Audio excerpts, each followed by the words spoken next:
What is going on, guys? Thank you so very much for joining us right here on Tuesday night. It is Tuesday Night Titans, episode 104 for your Tuesday, July 22nd, 2025. I'm your host, JD from New York. As always, joined by the one and the only, the Solid Monster. What's going on, brother? How are you, sir? It's another right. Tuesday. Another Tuesday, man. I got no witty intro for you this week. I'm sorry. I got no witty retort, man. It's just been... It's one of those weeks, huh? It's one of those just like, kind of weeks, you know? Yeah. I don't know why. I don't know why. You think with a week and a half before SummerSlam, man, things would be exciting. It's not. Summer blues, I guess. Summer scam. What I used to call it. Yeah. That works too. Yeah. What have you done this summer? Anything fun? I know I haven't. I haven't done a fucking thing. No, that's part of the problem. And I feel like we're already, what are we, halfway through, right? We're already basically halfway done with summer.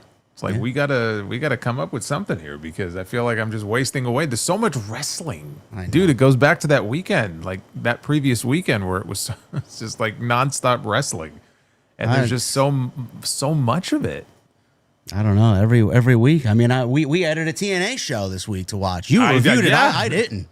Yeah, you didn't, fucking slacker. But I watched a TNA show and did a whole fucking review on it. So we're definitely gonna get into that TNA review. Slammiversary happened on Sunday. And I will give my thoughts for the first time publicly on Slammiversary. I had a decent time watching it, but just to give you guys a glimpse into where my mind is at with that show, I spent $40 on pay-per-view to buy that show. Was it worth the $40 to me? No, it was not. I'll tell you what exactly would have made it worth the $40, and they messed up. So we'll definitely talk about that tonight. We got news on WWE. They are ramping up the build for SummerSlam. We'll go over all the big angles that have took place on Friday and then coming into Monday with Roman Reigns and Paul Heyman face-to-face for the first time since WrestleMania. Also CM Punk and Gunther. We got Stephanie Vaquer, Naomi, Rhea Ripley, Io Sky. WWE kind of, I don't know, Jason, what is it? They're really showboating that fucking women's division on Monday night, aren't they? Well, I mean, we had the Evolution show, and then ever since then, I mean, the women have been getting, a pretty good focus, at least on Raw, maybe more so than SmackDown. But I'll tell you what, though, like, you look at that show last night, and the two women's matches that we had were the two best matches on the entire show. Yeah, I agree. So, I mean, the women, they're being put in that position, but they're delivering. They're delivering consistently, which is good to see. It is excellent to see. We'll definitely talk about that. We got some AEW news and notes, some injuries to Will Ospreay. Kenny Omega's out again. We'll talk about what happened on Dynamite and that very lackluster Fallout show from what was a great all-in show in Texas. We got a lot of news to go over, so we'll definitely get into it tonight. Thank you guys very much for joining us. I want to thank each and every one of you. Last week, I know the week before, man, it's been hot and cold all summer, man. You don't know which way the wind is going to blow with content creation on YouTube and the way things are going right now. Just an overload of pro wrestling, and then some weeks are just as boring as anything. But last week, TNT almost did 50,000 views when we broke down All In, Evolution, and everything else that happened on that weekend, man. You guys killed it. So thank you very much for all the support on last week's show. Hopefully we can duplicate that again here this week. If you need anything from both of us, our socials, our YouTube is linked down below in the description. Go and check that stuff out. If you guys want to go check out the content on this channel, you know where to find it. Thumbs up. That's the most important thing to do. If you guys want to support, hit that thumbs up. 1,000 likes is the goal every stream. We hit it every single stream. Helps us out in the algorithm, so make sure you guys go and do that. Comment. Leave a comment as well. That helps us out just as much as the thumbs up. And super chats, they are open and will remain open until the end of the show.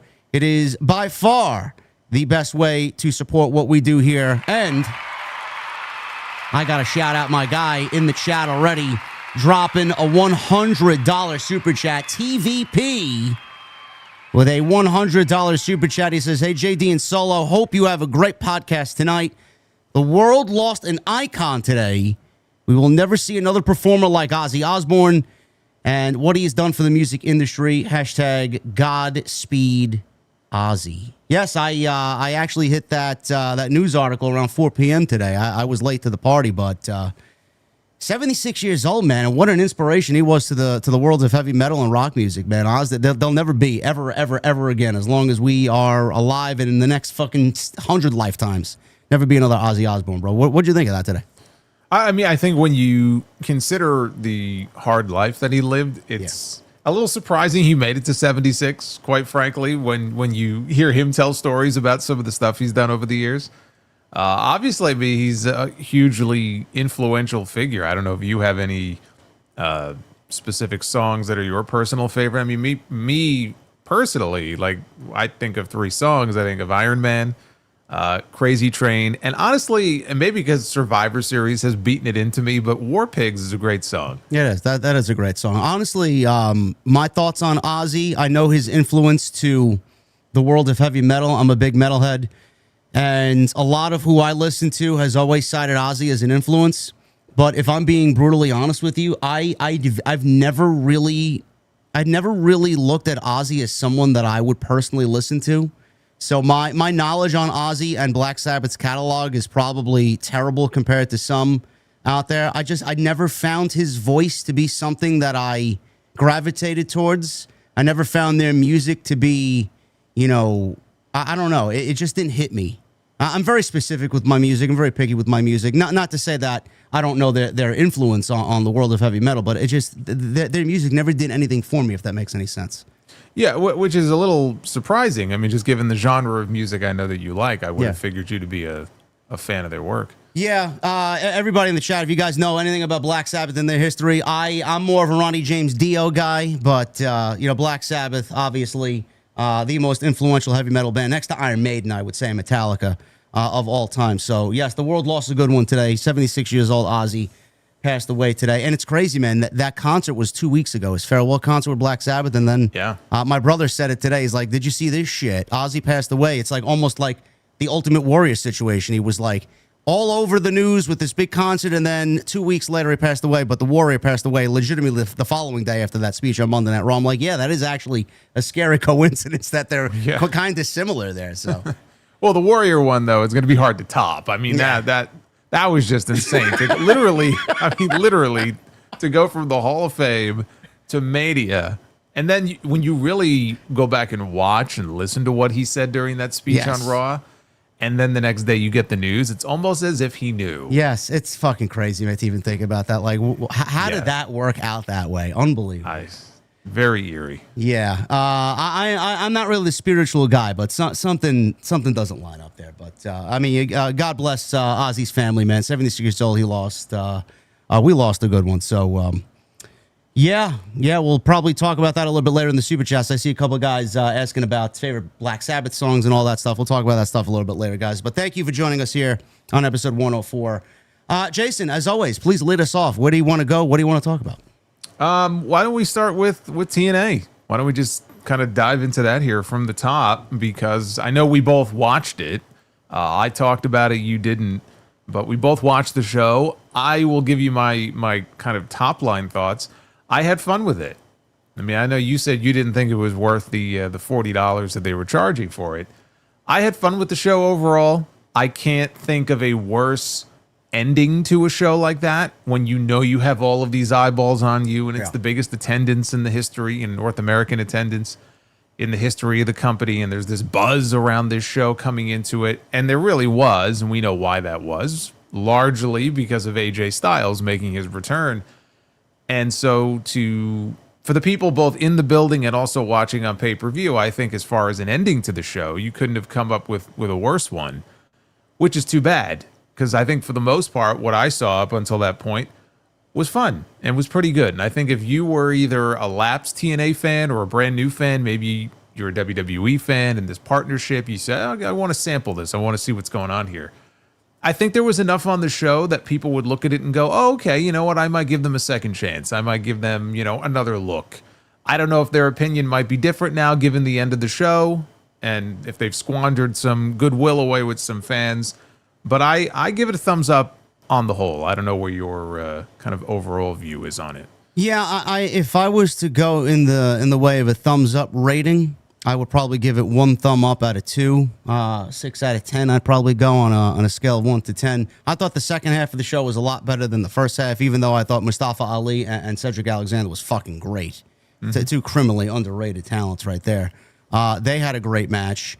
The matches that followed that really weren't all that good to me. The system and you got Matt Cardona there as well with Dark State. I didn't care about that.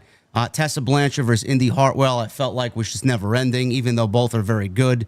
And then we got the women's championship match, and we got Masha versus JC Jane. Well, you didn't even get into the pre-show. No, I was going to. I have it here. I wanted to get your thoughts on. Yeah, I wanted to get your thoughts on that. Yeah, I'm just going to go over what matches were. Moose and Leon Slater, I thought was the best match of the entire night. I had fun. I had fun with the ladder match. It's great to see AJ Styles come out to his old TNA theme. That ladder match was crazy. And AJ Francis, hopefully he's okay today. That bump was fucking one of the worst I've seen in years. Holy shit with that bump. And then the World Championship, which I have a lot to say. I said as much on social media, but we'll get into that a little bit later. Yeah, the pre-show, we had the return, Jason, of Real One. And he was with Zilla Fatu and Josh Bishop against Steve Macklin, Jake Something, and Mance Warner. 3 great talents there. I think Jake Something is fucking tremendous. And then you got Real One, Zilla, and Josh Bishop. What did you think of Enzo finally making his return with the 3rd biggest promotion in North America here, TNA? Just my quick thoughts on it. I'm happy for him. I know it's been a long time coming. I know he's not everybody's cup of coffee.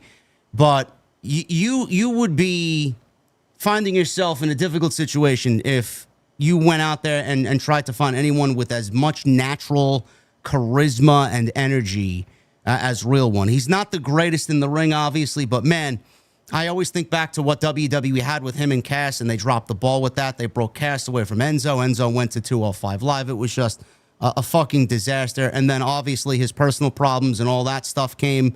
And he was never seen in wrestling again up until here. He was working the indies, and now he's back with TNA here, supposedly. What'd you make of that? I'm very happy for him, man. I hope he gets another shot, and I hope people really take to him.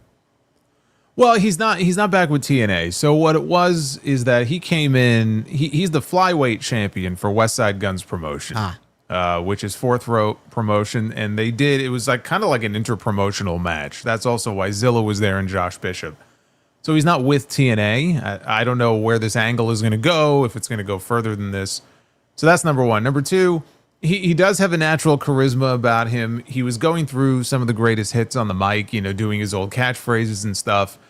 I looked at this and I said he got more time on the microphone to talk than any of the wrestlers had to actually get in the ring and work. And so that's a problem.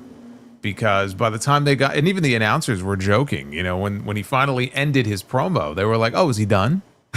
And then you have this 6-man tag. It got 3 minutes. So like Zilla, I was looking forward to seeing what Zilla would do. We're very familiar, obviously, with Zilla Fatu. He's out there. He got the badass face paint on, and he did one Samoan splash. I think maybe a pop-up Samoan drop. That was it.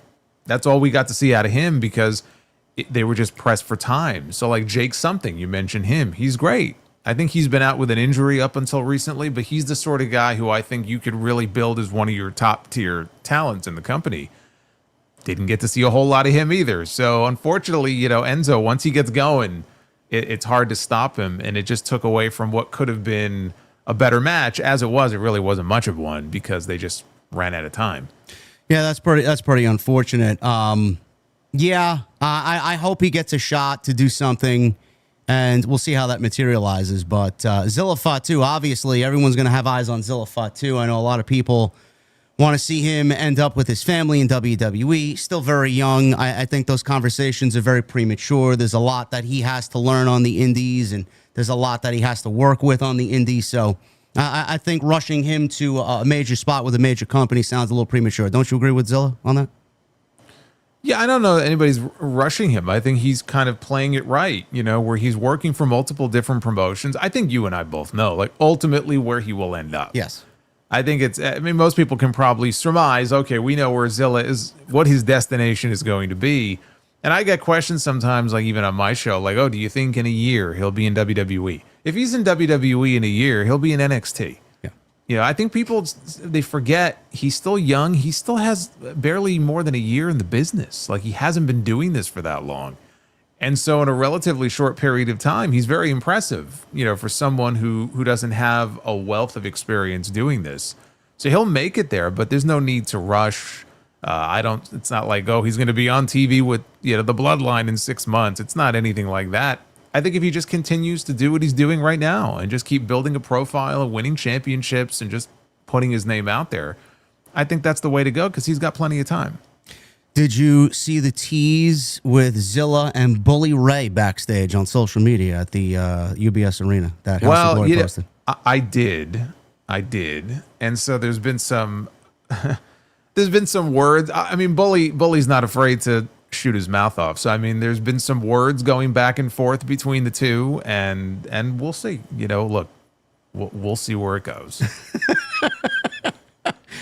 The commissioner won't divulge anymore. There you go. We'll see where it goes. All right. So yeah, that's got people talking on social media. But that was the pre-show. We opened Slammiversary with what I thought was a tremendous match here. 205 Live Reborn with Ali and Cedric Alexander. This was great, especially the last 5 minutes. What'd you think of this, Jason? I thought these guys have not lost a step from what they were positioned as with 205 Live. They were two of the I would say the cornerstones of 205 Live. And the end of this match, the last 5 minutes were just tremendous. Crowd was big time into it. This is exactly what type of match you want to start the show. And then I died laughing, man. When Cedric delivered the lumbar check to Tasha Steelz, I'm like, that's the greatest lumbar check I have ever fucking seen in my life. Well, bro, the way she bounced, bro, it's like, what the fuck is he doing, man? Holy shit. Well, it's the second best. It's the second best lumbar check that I've ever seen, because the first thing I thought of, and I know a lot of you guys probably did also, I mean, JD may never have seen this before, but the best lumbar check was years ago on the independent scene. He did that to Candice LeRae. Ah, yes, I have seen that, yes. And people thought she was dead because, I mean, this was the best looking lumbar check and most devastating. And she bounced maybe even a little higher than Tasha did. So that's the first thing I thought of. This was very similar to that. It's a great finishing move. Like, it's actually, I think it's one of the best finishers in all of wrestling, just visually.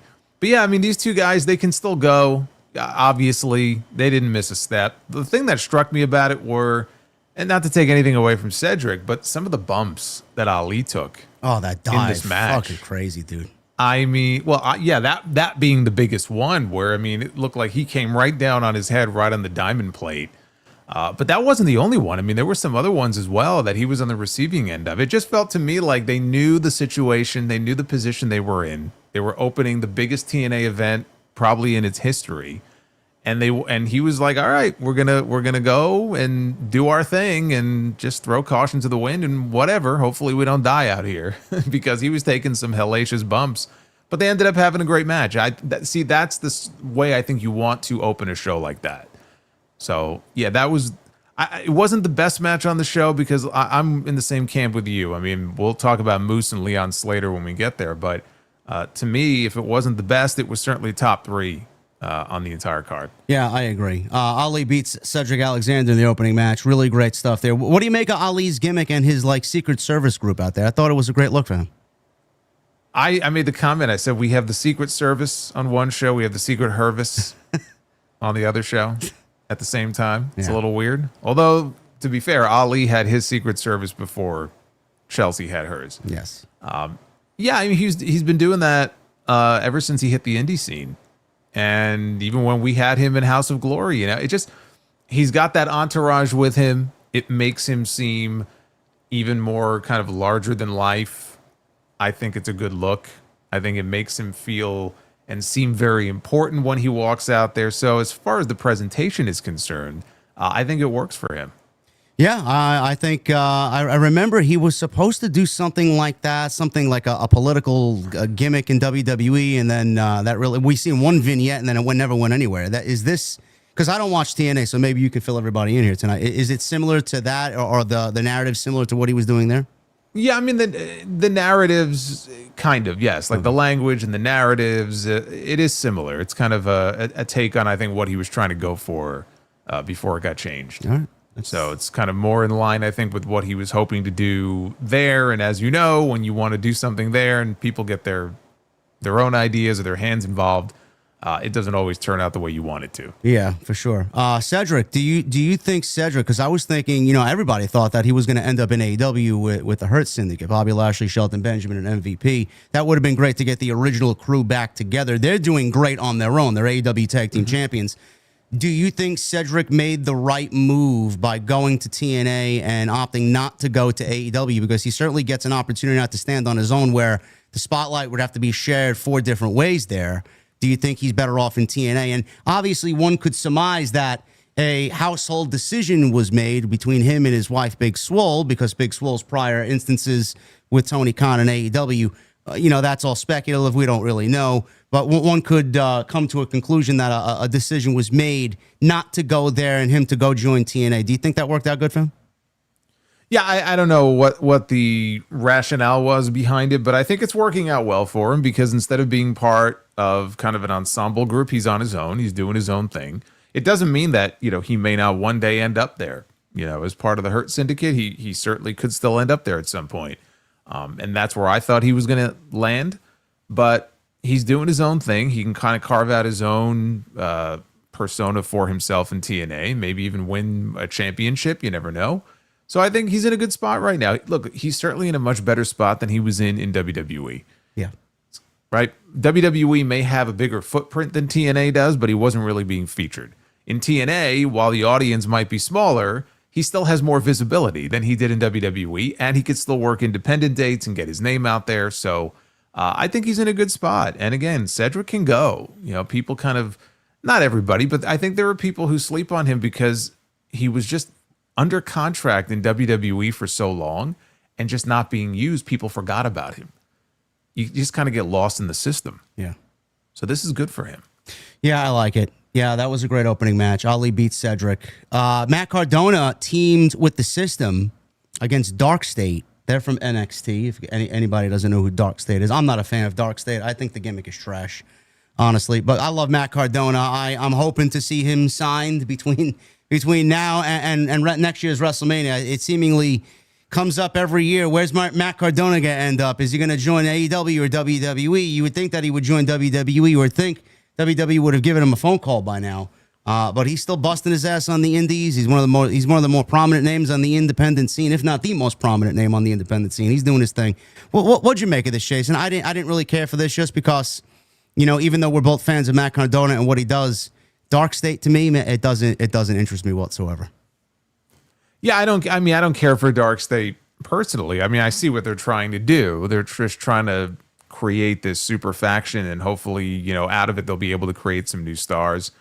I haven't been able to really get into it or get behind it, but you can see that there are certain members of Dark State who I think will go on to do bigger things. Like there's definite star potential there. I just don't care for the group itself.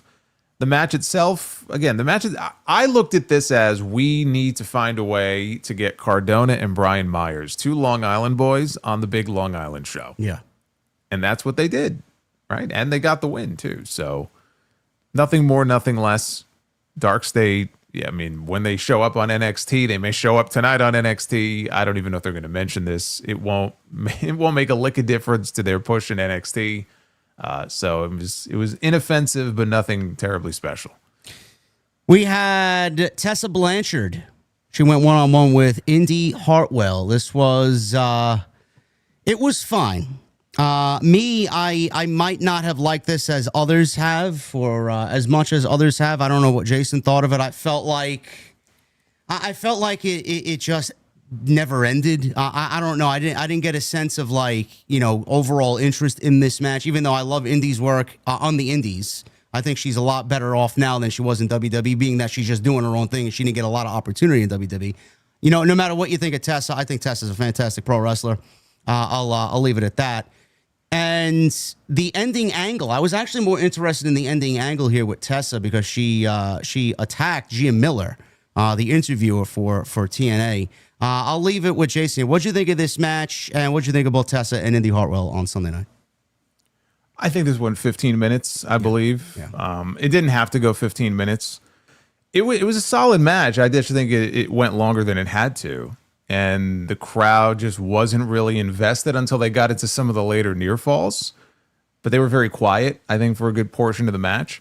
I thought it was very interesting that Tessa just did a clean job in the middle of the ring for Indy Hartwell. I was surprised too, yeah. Yeah, I mean, if you look at her win-loss record in TNA, I mean, she's largely protected. And so I thought, well, that's kind of interesting on a show where you have a lot of WWE eyeballs on this show. Especially in terms of the higher ups there, I'm sure. So that was kind of interesting, especially in light of the post-match angle that they shot, which really was the story. It wasn't even so much the match. It was what happened after the match and then later on in the back with Santino Marella when she just went nuts. She attacked Indy, then she attacked Gia Miller. And then later on in the show, Santino said, you know what, you're indefinitely suspended. And had her physically removed from the building. And it's like, okay, well, what is this leading to? She's suspended indefinitely, so it's kind of open-ended. She's going to be off TV. What does that mean? I don't know, but I got news on it here from Fightful Select and Sean Ross Sapp. There have been discussions with the TNA about a potential wrestling program between Tessa Blanchard and Gia Miller. Now, while primarily an on-screen interviewer and host, Miller has some in-ring experience, having competed for TNA, OVW, and several independent promotions in the past. Now, this potential feud stems from an angle which Jason and I talked about here at Slammiversary. This happened after the match. Blanchard, who was frustrated with losing to Indy, attacked Miller, slapping her and hitting her head repeatedly against the steel steps before security intervened. TNA's on-screen authority, Santino, suspended Tessa indefinitely for her actions. Now, I don't know where this is going, Jason, but apparently they are planning to do Tessa versus Gia Miller. But I thought, and some may laugh, but I know she's going to end up there one day. I don't know when, but one day. I legitimately thought they were going to suspend her from TNA and she'd show up on NXT tonight. That's what I thought. This was her introductory to NXT, one pinky toe in the door at WWE. Suspended indefinitely from TNA where she works, and then she goes to WWE, and it's like kind of building towards that brand versus brand warfare type deal, and she just jumps to the other side. I don't know what you thought of it when you reviewed the show, but that was my immediate first reaction. That was where my mind went to, honestly. Is this sort of, their way of removing her from TNA television, and then whether it's an angle or if she really is going to be moving from one place to another, is this going to lead to an introduction on WWE television? I'm not fully convinced of that. I just don't know what the end game is here for this angle, or if there is a special match they have in mind for her. So I'd be lying if I said that I didn't think the same thing, but do I actually believe that this is going to lead to her introduction on the other show? I'm still not convinced of that. I did feel like when they started working together, it was a situation, even when she came back, right? Because she came back last year, that at least a year would have to go by. And if a year went by and Tessa's doing great work for them, and there's no controversy and there's no drama, which honestly there is every time she comes out. It happened again here in this match. You heard the crowd. I know. And that's going to follow her around for the rest of her career. And that's her own fault, but that's always going to be there. But I figure if you let time go by, and there's no incidents, there's no drama, there's no problems, we don't have reports about backstage issues or anything like that, then I think WWE would be open to doing business with Tessa Blanchard and potentially bringing her in one day. I just don't know that it's been long enough. So I think there's a door to be opened. It just feels like it might still be too early for that door to open.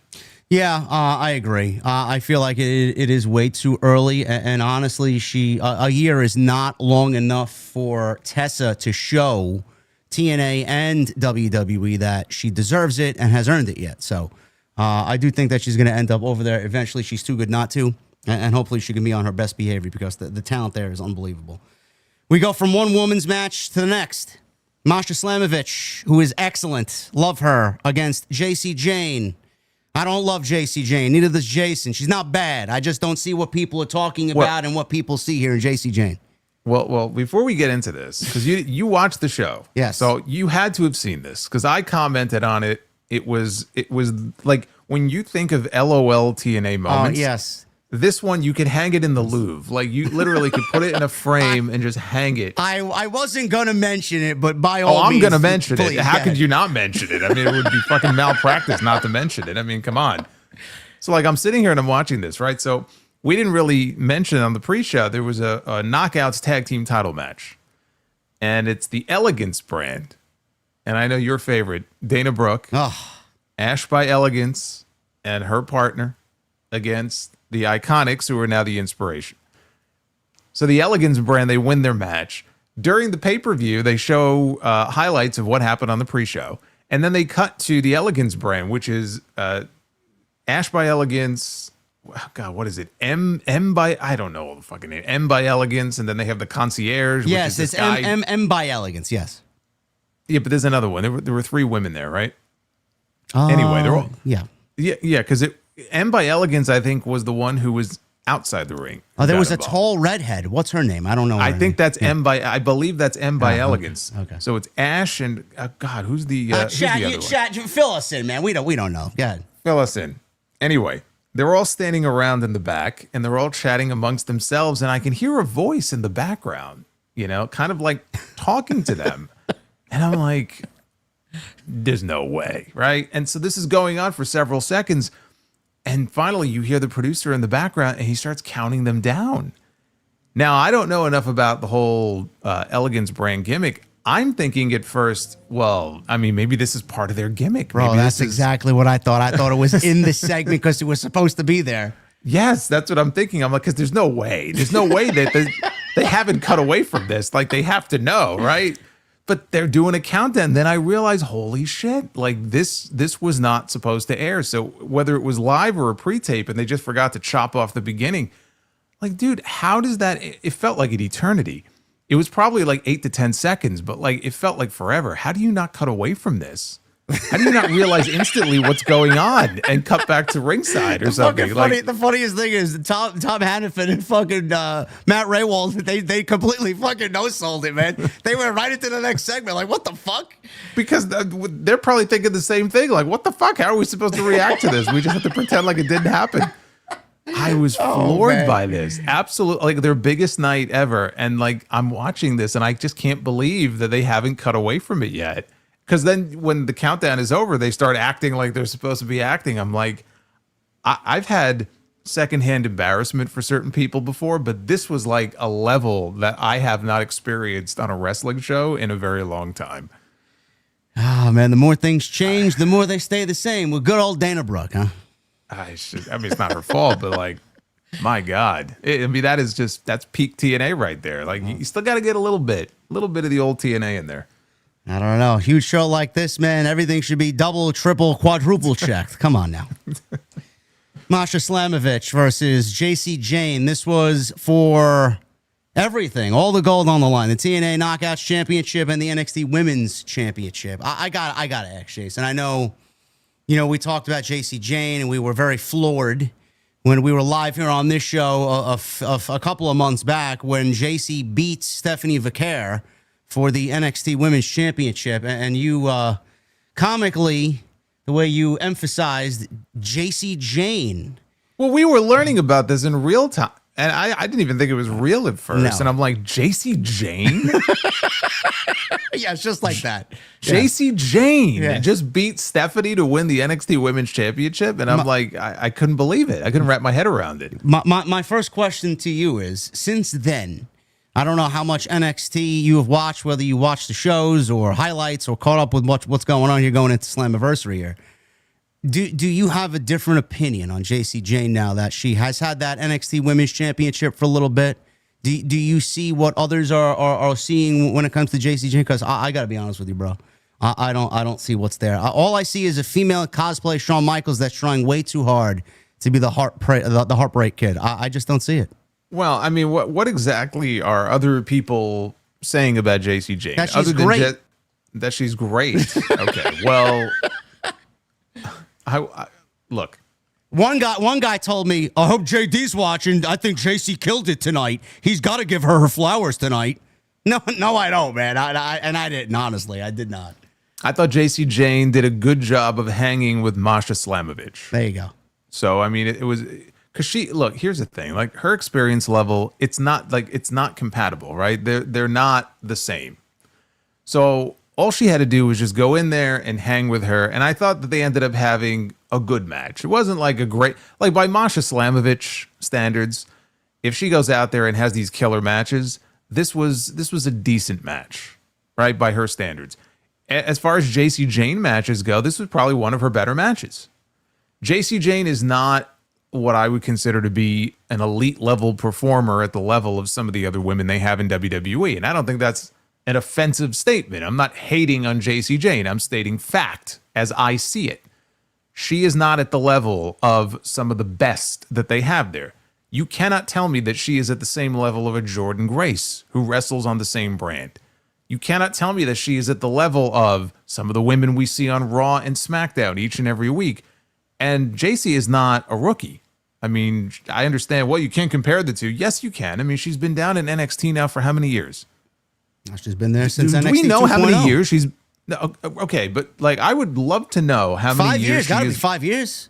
It's got to be, right? At the Performance Center, at least 5, maybe more. So it's not like she's a rookie. She's been there for a while. She just hasn't gotten the call up yet. She's not at the level of the elite that they have in that company. What they're trying to do is create a new star out of JC Jane. I was surprised because of all the members of Fatal Influence. I would have thought it would have been Fallon Henley. Yeah. Who I think is actually at a level just above JC Jane. And she had previously, I think, held the Women's North American Championship. So that's also part of why I was so surprised when I saw, wait a minute, JC Jane is the one they picked to beat Stephanie Vicaire. It felt to me like two things. One, they were trying to shock people, which they did. Second of all, they're trying to create a new star. Is it going to work? I don't know. I still don't see her any differently than I did 3 months ago, to answer your question. I don't think she's worse. She's not a terrible wrestler. I don't look at her, though, and think, man, this is someone they're strapping the rocket to her because she's going to be the next big thing in the next couple of years. I don't see it. I would love for her to prove me and everybody else wrong. But there's a difference between me sitting here and not saying, oh, JC Jane is great, and then people saying, oh, well, if you don't think she's great, you're just hating on JC Jane. It's like people can't go, they go from one extreme to the other. There is an in-between, which is what I just said. And I don't think what I just said is offensive to JC Jane. I just think this is where she is. If this can help her along by putting her in the ring with people like Masha Slamovich, if this is going to get her in the ring with people better than her, then maybe that's a good thing. But I don't know in the end if it's going to rub off on her and she's going to end up being some unbelievable, in-ring performer doing stuff that I've never seen before. I haven't seen that out of her. She's a perfectly serviceable heel who feels to me like a transitional champion to get the title on somebody they actually are going to push, which is likely a Blake Monroe or someone like that.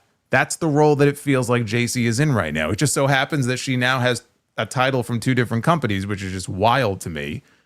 But she still feels like a transitional champion to me, right? I mean, isn't that what she feels like? Yes, absolutely. I think this also doesn't change that. No, I think also what doesn't help her cause is that Fatal Influence is basically Toxic Attraction without Mandy Rose. And Mandy Rose was a bigger star than all these women combined. And Toxic Attraction had the makeup of, like, you knew that they were getting prepped for a main roster run. Mandy Rose was certainly going to go back to the main roster. Mandy Rose, Gigi Dolan, JC Jane. The makeup of that group and the vibe of that group is not this. So I feel like even when you look at JC's work now, it's always going to be compared to, well, this is just a Toxic Attraction ripoff. And she's not Mandy Rose. So it's like that also doesn't work in her favor either. No, and then they've tried different things with her. So she was with Toxic Attraction, and then that went away. And remember, before Fatal Influence became a thing, they had her with Chase University. So they tried different things with her before she ultimately landed in this role, which is what NXT is for. You try different things, and it's like throwing shit at the wall and seeing what sticks. I hope for her sake it sticks. I don't know if they're going to call all of Fatal Influence up when they decide to call them up, or if they're going to call up JC, on her own. I don't know. I'm trying to look at the positive here. If it gets her in the ring with people better than her, maybe it will help elevate her game. But to me, JC Jane is champion right now because ultimately, in the very near future, I don't know if it's next month or September, they got Heat Wave coming up on the 24th next month. But ultimately, she's the champion to drop the title to the person who they actually are going to push. I think that's the role that she's in right now. What'd you make of this? I guess you just went over it. It was a decent match. It wasn't like a blow-away match. When you look at Masha's work, we've seen Masha's work all over the place. She's incredible. JC's work is middle of the road. I hope that's the case for JC to be in there with women like Masha who can make her better. What did you make of the outcome here? Because I thought going in, and this was my mindset, the outcome of this match to me, and clearly I was wrong, the outcome of this match is going to be something to look at when coming towards the main event. And I thought whatever happened here, maybe we get a glimpse of where they're going with the main event. Did you look at this as the right creative decision to give Jacy Jayne both the TNA Knockouts Championship and the NXT Women's Championship? Because I'm struggling to see why they went with a decision like this when I feel like Masha would have been a great representative of both those championships, and I honestly think she would have given the boost to WWE more so for them than Jacy Jayne would be holding both TNA and NXT titles. What do you make of that? Well, you see that you're looking at it the wrong way, though. That's not how WWE looks at it. It's I know they don't look at it that way. It doesn't matter that Masha is a better wrestler than Jacy Jayne. Like, TNA is a lesser brand compared to WWE, right? WWE is this monster, and TNA is like a bug by comparison, right? And that's how WWE looks at it. So Jacy Jayne is one of their talent. She's a WWE branded talent, which in their eyes, like, automatically, she's a bigger star. So in their view, well, if she holds the TNA Knockouts title, well, that's only going to help elevate TNA that much more. I'm just telling you, that's how they look at it. Do I think it was the right decision? I mean, look, time will tell. I don't. I actually think when this match was over, I felt more comfortable that we were going to see a Mike Santana win in the main event. So when we didn't get that, I thought, wow, now you're in a situation where your two top championships, the two top TNA titles, are held by WWE talents, which is a bad look for TNA. Now, maybe 2 months from now, when they drop those championships back to TNA talents, it'll all make sense in the end. But as we sit here right now, I mean, it's a bad look for TNA. And if you're a TNA fan, I actually feel bad. I said I have sympathy for like the diehard TNA fans when that show is over who are watching this. And Jacy Jayne is now the TNA Knockouts champion. The world title still belongs to an NXT talent. You've got to feel deflated, right? I mean, it's got to feel like a slap in the face. Carlos Silva and TNA may not see it that way because this relationship has been, business-wise, has been beneficial to them. He kind of looked like a geek handing his title to a WWE star, didn't he? All right. I'm not going to disagree. I mean, that's it all. All right. I'm not going to. And he didn't really hand it to her. She swiped it away from him and then laughed at his face. Even worse. So yes, even worse. So, but he's looking at this as, well, we're in business with WWE. Our talents are getting exposure on the CW network on NXT on most weeks, right? So it's a pro-con relationship, and I'm sure we may get into some of the media rights stuff in a little bit and where that might go. But just in the moment, it just makes TNA just look like little brother, and we know they're little brother, but it makes them look like little brother so much that if you're a TNA fan, it's got to be hard to stomach watching something like that. And I feel bad, for those fans, because I would feel the same way. If I was just like a diehard TNA supporter and in comes WWE and this is what you feared, like you probably feared that this very thing was going to happen. And you can only hope that the payoff is worth the wait, that they have some great idea in mind here. I was hoping Masha would win, but I also was like, is WWE going to allow, for the first time, is WWE going to allow a non-contracted talent that belongs to another company to hold one of their championships? Now we know the answer to that question. The answer is no. Yeah, we'll see where it goes. I don't get it. I didn't like the decision. I know why they did it. You're correct. I would have went the other way. I don't know. It is what it is. Jacy Jayne. All you need to realize here is that JC Jane is going to be back on NXT probably tonight if she wasn't already. She's going to be on the CW network in front of 600,000 or 700,000 people, which is probably, I mean, multiples of what compared to what Impact they'll do this week. Less than 100? Right? Yeah. Or maybe 100, let's say, in that range. JC Jane will be in front of 6 or 7 times as many people on NXT this week. And that's how they're looking at it. We'll see what happens if anything materializes out of that. TNA versus NXT. We headed towards a Worlds Collide show. I don't know. We'll see what happens there. But moving on here with Slammiversary, the match of the night, in my honest opinion, the TNA X Division Championship. This is Moose defending against Leon Slater. Moose was the champion for 266 days. Leon Slater, the young kid, 20 years old, not even old enough to have an adult cold beverage from the United Kingdom. They had a great video package of him, highlights of him when he was younger, wrestling. I think he's got a great story, Jason. Wasn't he at 13 years old, well, probably even younger than that, in the business already and training to become a professional wrestler? I want to say before 13 years old, he was actually training to become a professional wrestler, wasn't he? Yeah, I mean, offhand, I don't remember what the exact age is, but he was basically born to do this. Yeah. And he's one of the fastest rising kind of like phenoms in wrestling right now. And this was the classic case of David and Goliath. You know, he was the extreme underdog coming into this. He's only 20 years old. That'd be compared to Moose. I mean, Moose just lorded over him. And Leon is not the biggest guy in the world. So it was just the classic big guy, little guy match. But he's such a likable babyface that as the match went on and near fall after near fall, you heard the crowd and they were dying to see a title change here.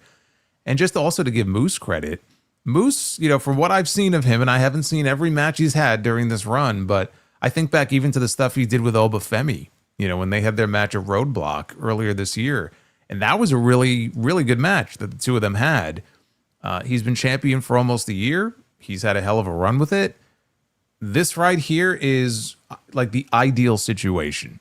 If you're a Moose, that sounded funny saying it that way. If you...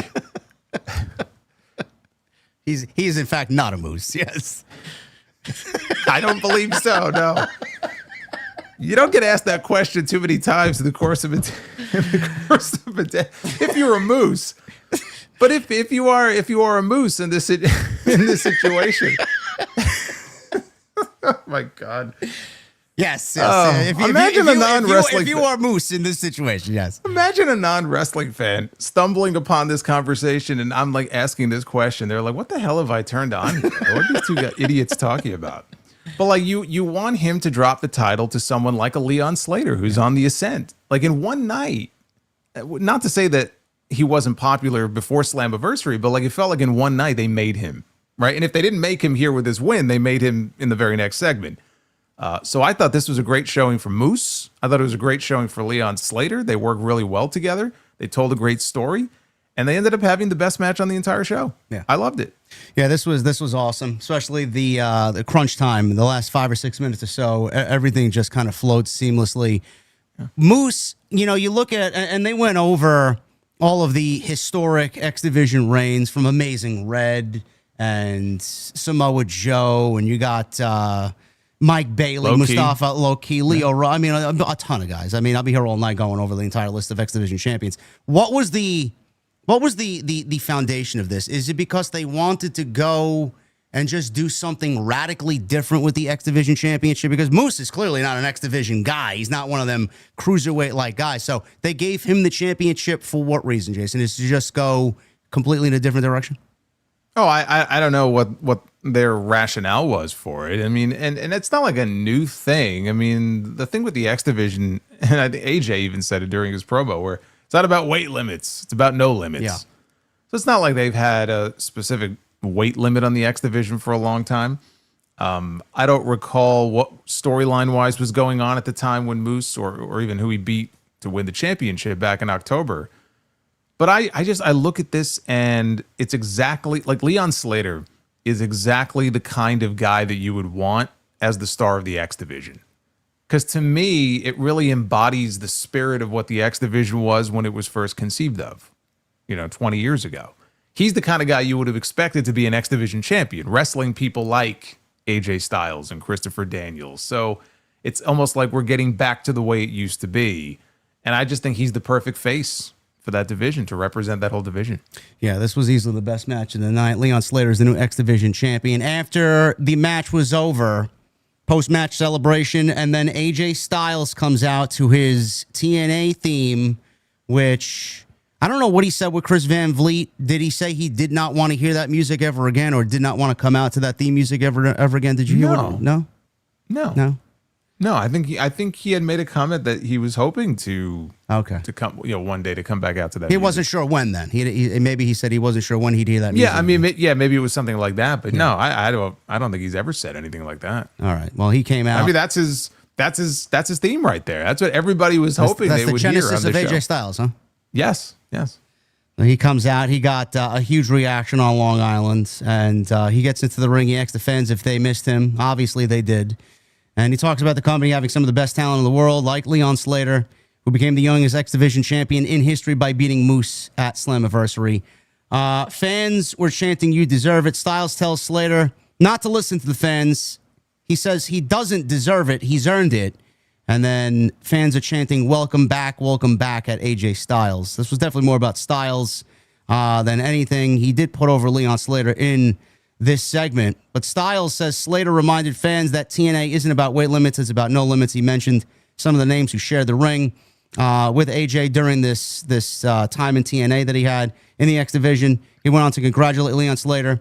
His music played, and then all of a sudden, Jason, that was it. Now, I don't know how you felt. I legitimately thought that they were setting up a match between AJ Styles and Leon Slater here, and that fans chanting one more match. It was going to lead to these two guys wrestling at some point, but I don't know if WWE's given AJ clearance to wrestle in TNA. I don't know if that will happen. We haven't had a major main roster star jump those lines to wrestle for TNA in this partnership. I don't know if we'll ever see it. If there is one guy that it should be, it should certainly be AJ Styles. What'd you make of this, and did you feel like it would lead to a match between these two here? There was part of me when AJ came out that thought he was going to issue a challenge to him. Yeah.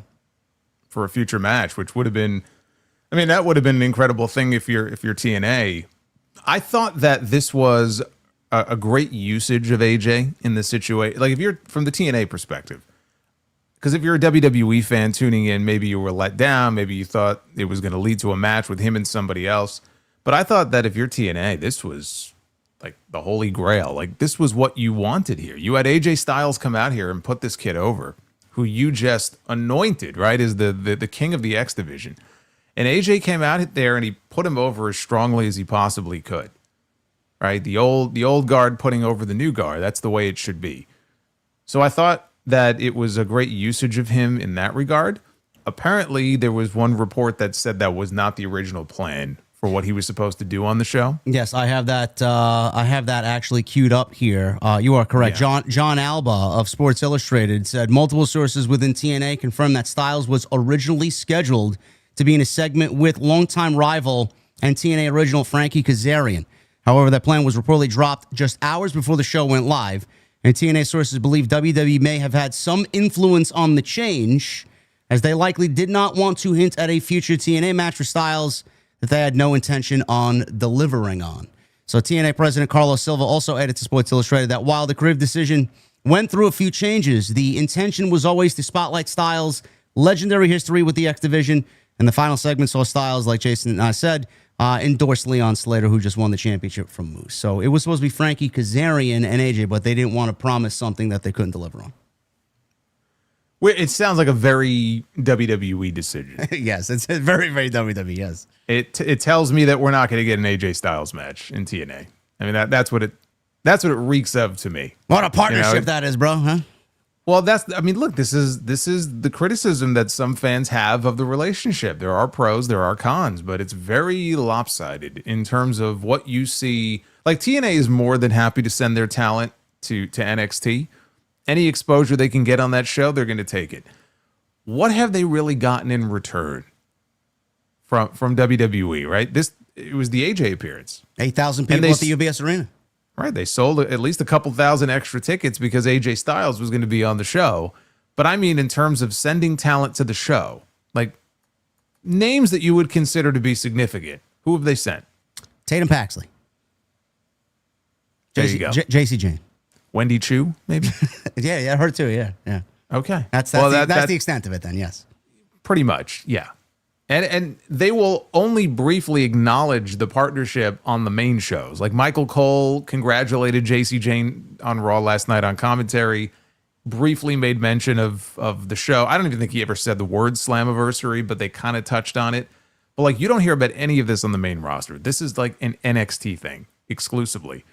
And still, they don't really send any major names back to TNA, whether it's for an appearance or a match. AJ was the first. There was no indication that he's actually going to come in and do a match. Like, they started chanting one more match at AJ during his promo, and he like very quickly shut it down. I think he made a comment like, "Oh, we'll get back to that," and then he never did. Like, it never. He was like, "Oh, I must have forgotten." It never came up again. So that tells me he's probably, unless he really pushes for it, and I don't know how hard he's going to push for it, it's probably not going to happen. Well, I mean, I don't know how long he has left in pro wrestling. Yeah, I mean, he looks like he's fucking the ageless wonder over there. I mean, his hair is fucking as magnificent as ever. He's physically like he's fucking unbelievable. So much bigger than he used to be, of course. You would think that when his time is coming, that you think he would want to go and do that last thing and give back to TNA, being that's where he got his career started. You don't think that that'll happen towards the tail end of his career and him go to WWE and say, "Hey, I want to go over there. I want to give them one more match. It's where I got started. Let me do it." We don't tail end of his career. That could be 2-3 years from now. I'm talking about like in the near term, right? Because he just made an appearance at Slammiversary that has people talking about, oh, maybe a Bound for Glory. He'll have a match. What I'm saying is that in the near future, Bound for Glory, the rest of this year, like I don't see anything happening with him. Is there a possibility that if he decides, okay, I'm going to hang it up, this contract, I don't know how much time he has left on his contract, but let's say 2 years, right? And he decides that at the end of those 2 years, I'm done. And we're going to do the farewell thing. So yeah, maybe in 2 years or 18 months or something, they might allow him to have a match in TNA. It's possible. But beyond that, beyond something like that, I don't think anything is in the works for him to come back and work a Leon Slater or Frankie Kazarian or anything like that. So anybody who has their hopes up that this is going to lead to something, like what we saw on Sunday is going to lead to something in the next 6 months, I personally don't see it. That's all right. Don't worry. WWE will give TNA Chase U, and they'll be all good to go. There you go. Chase U or more Dark State, right? Unbelievable, man. TNA Tag Team Championship on the line here. The Nemeths, Nick and Ryan Nemeth, they were the champions coming on in against the Rascals, Zachary Wentz and Myron Reed.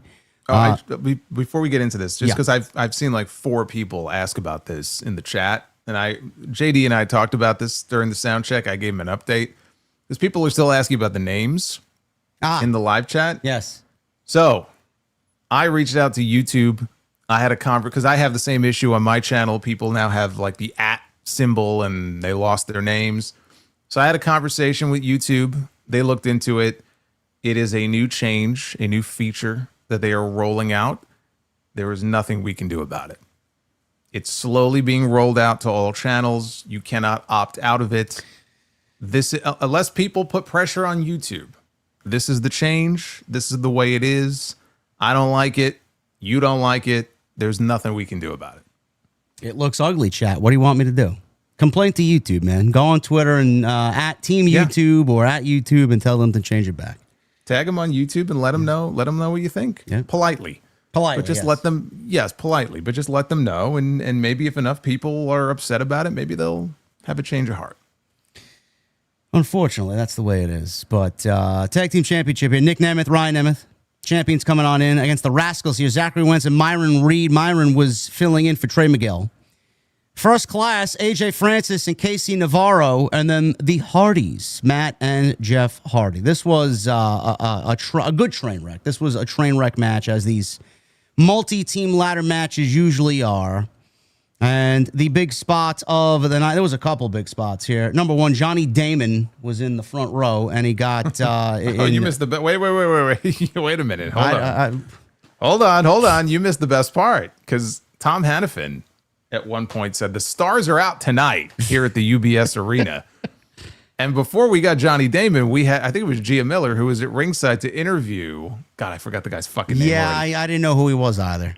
Yeah, well, the guy from 90 Day Fiance or something, and he got booed out of the building, and he was pleading with them like, "I'm a big TNA fan." They didn't give a shit. They booed him anyway. Sure you were, bro. You really?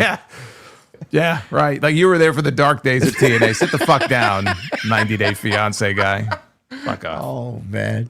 Yeah, the stars. Yes, Johnny Damon. Then we had an actual star that they showed. Yes, Johnny Damon was there. Ryan Nemeth got in his face. That was one of the big spots during the match. Obviously, everyone's talking about the train wreck that this was this match and that AJ Francis spot. Let's start there. AJ, listen, I'm not a big AJ Francis guy. I think everybody that knows me knows that for a fact. But I can't deny that the guy he looks to be in the best shape of his life as far as what I've seen of him in pro wrestling. He slimmed down tremendously. Good for him. And the moonsault off the ladder was great. I didn't really anticipate that. I've seen him do a couple of things here and there via some clips on social media. That was great. That spot, Jason, with the ladder where he was pushed off the ladder, and I don't know what he was going for. I don't know. Maybe it was a late-minute decision in his mind that this would be a lot better off than what was originally planned. Maybe he didn't want to take that big floor bump and thought that this would alleviate his fall. But holy shit, bro. I hope he's all right, man. That was one of the more sick and nasty spots on a ladder that I've seen coming off the top of a ladder to anybody I've ever seen in recent memory, man. I don't know if he's tore a fucking hamstring or a groin or I don't know what's going on. So just for people who didn't watch it, so him and Casey Navarro, they're a team in TNA called First Class. And they were on a ladder, and the ladder, it was like slow motion. Like they were slowly pushed off the ladder. The ladder's tipping over, right? There were 2 ladder bridges outside the ring. And Casey Navarro landed flat on his back on the ladder bridge. And I'm sure that doesn't feel very good. My guess is that AJ Francis did not want to take a back bump on this ladder bridge. He is a bigger guy than Casey Navarro. So what he decided to do was come straight down with his legs through the rungs of the ladder. So you got to visualize this now. He's coming straight down, legs first. Both of his legs managed to go through the rungs of the ladder. The only problem is that in his crotchal region, there is another rung of the ladder, and that is what broke his fall, among other things, possibly. So, like, the comment I made was, I hope he wasn't planning on having any more children, because I don't think that might be possible anymore after that bump. Well, hopefully and the look on his face said it all. Well, hopefully he was wearing a cup. Most people in wrestling don't. I mean, if you remember AJ Styles with Nakamura and Brock Lesnar with The Undertaker, these fucking people are idiots. You would think they would learn their lesson, and they never do. So, but then again, AJ Francis, he played professional football, so maybe he's smarter than most. Maybe. It was not the way that I would want to take a bump like that. Let's put it that way. It did not look like a pleasant bump to take. By all accounts, I think he actually carried Casey, or someone I think said that he carried Casey Navarro out. So I mean, he must be okay. I hope he's okay. It was scary, but also like the first fan they cut to immediately after that bump is just laughing their ass off. Like that's the first person they cut to in the crowd. They're just laughing and having a grand old time. That was a very wild bump. Yeah, that's what you sign up for when you're in a multi-team ladder match with 3 other teams.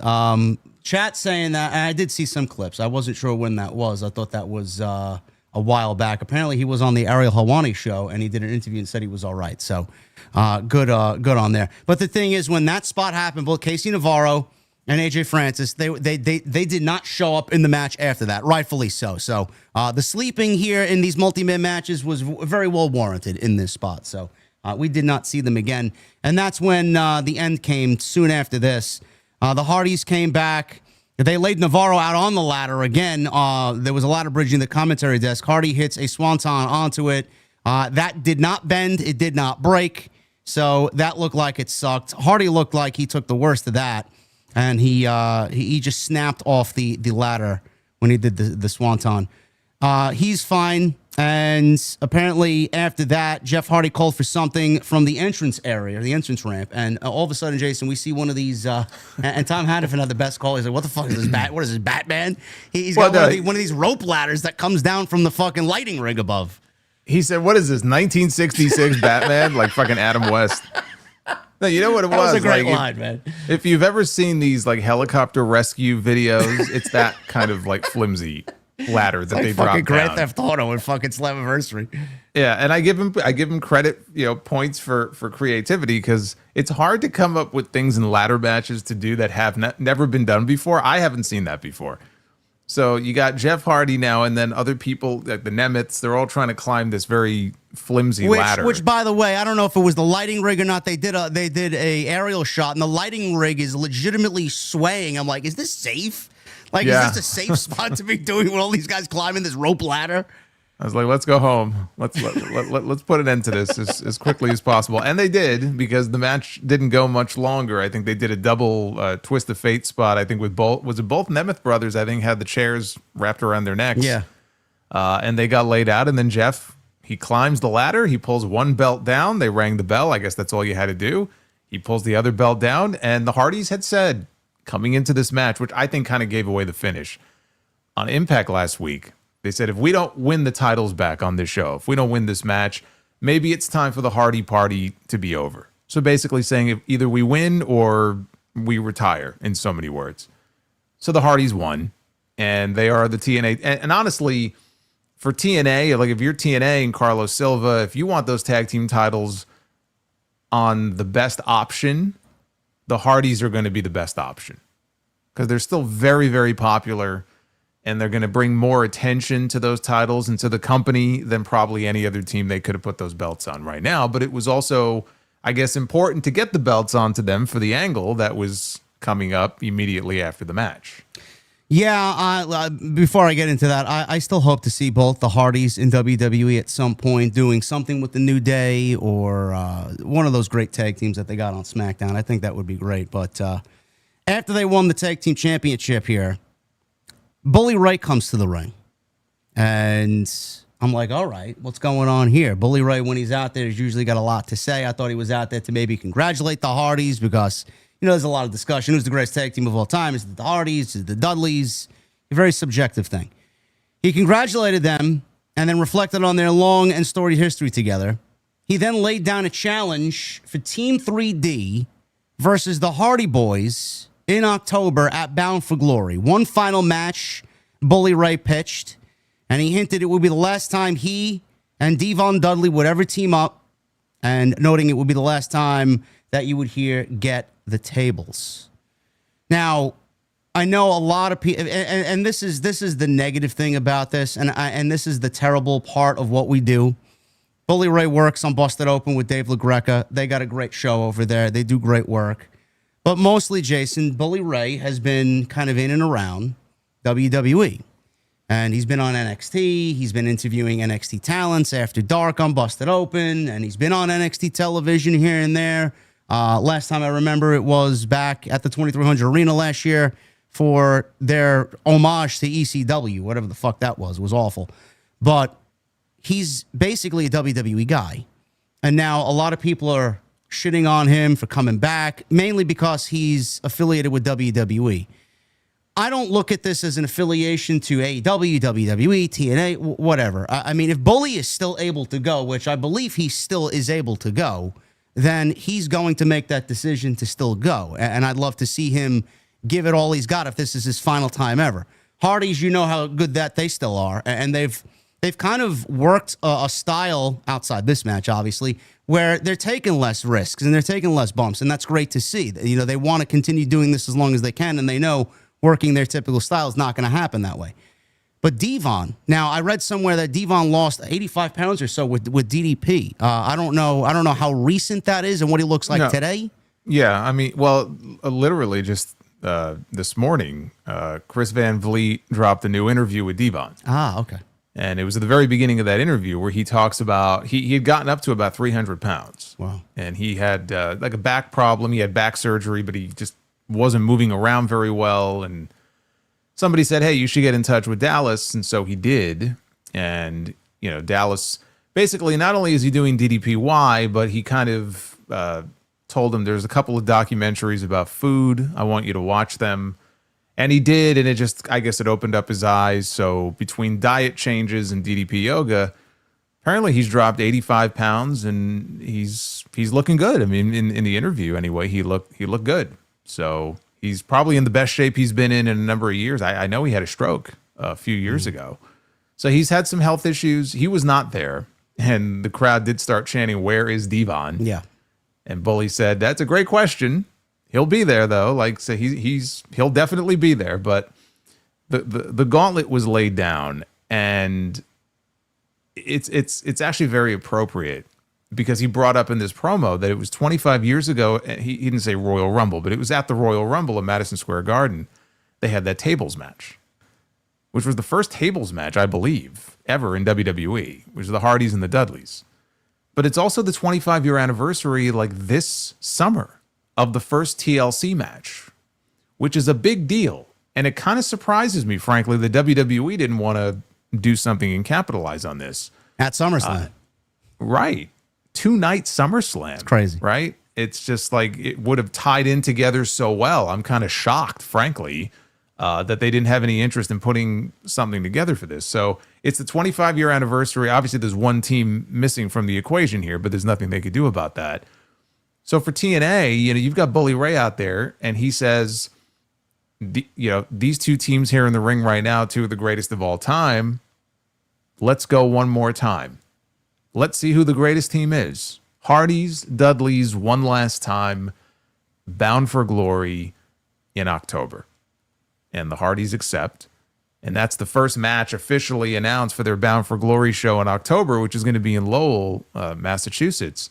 It's the Hardys and the Dudleys. And Devon has said, this interview, I don't think there was anything said in this interview about this, because this was recorded before what happened on Sunday. But he did say in the interview he thinks he could come back. If he comes back, he's got one match left in him. So it may not be the last match for the Hardys. It won't be. But for the Dudleys as a team, this is it. Like, this is probably the last time that Bubba and Devon will be in the ring together as the Dudley Boys. So that's a big deal. That's a big attraction that TNA now can market going into that show. I have no problem with that whatsoever. I think that's great, and something like that should be celebrated because a lot of what we've seen from then doesn't happen without that match. And I don't know why people are so up in arms about it. I don't know why people are so tribalistic about it. I think it's a great celebration of where we are 25 years later. I have no problem with that whatsoever, and I wish all four of those guys the best, and I hope they fucking kill it. In fact, I was actually talking to a buddy of mine. He asked me, "You want to go?" I'm like, "I'll seriously think about it, man. That's something to get me to go have a good time where I don't have to think about work and just kind of sit in the moment and just enjoy it. I think that's great. I think it'll help them sell tickets, which is what TNA is interested in doing here. So it's a smart play on their part. Again, I'm shocked that WWE didn't jump on something like this. Especially if this really is going to be the last time we see the Dudleys in the ring together, and just tying it into the anniversary and everything, it's surprising to me. So not shocked that TNA would want to jump on it, but just to kind of piggyback off the Bully stuff, because Bully, he's obviously got the busted open thing going on. You mentioned that you think he could still go. I mean, he's bouncing around in different places. I mean, he's been on the Maple Leaf Pro Wrestling shows that Scott D'Amore did.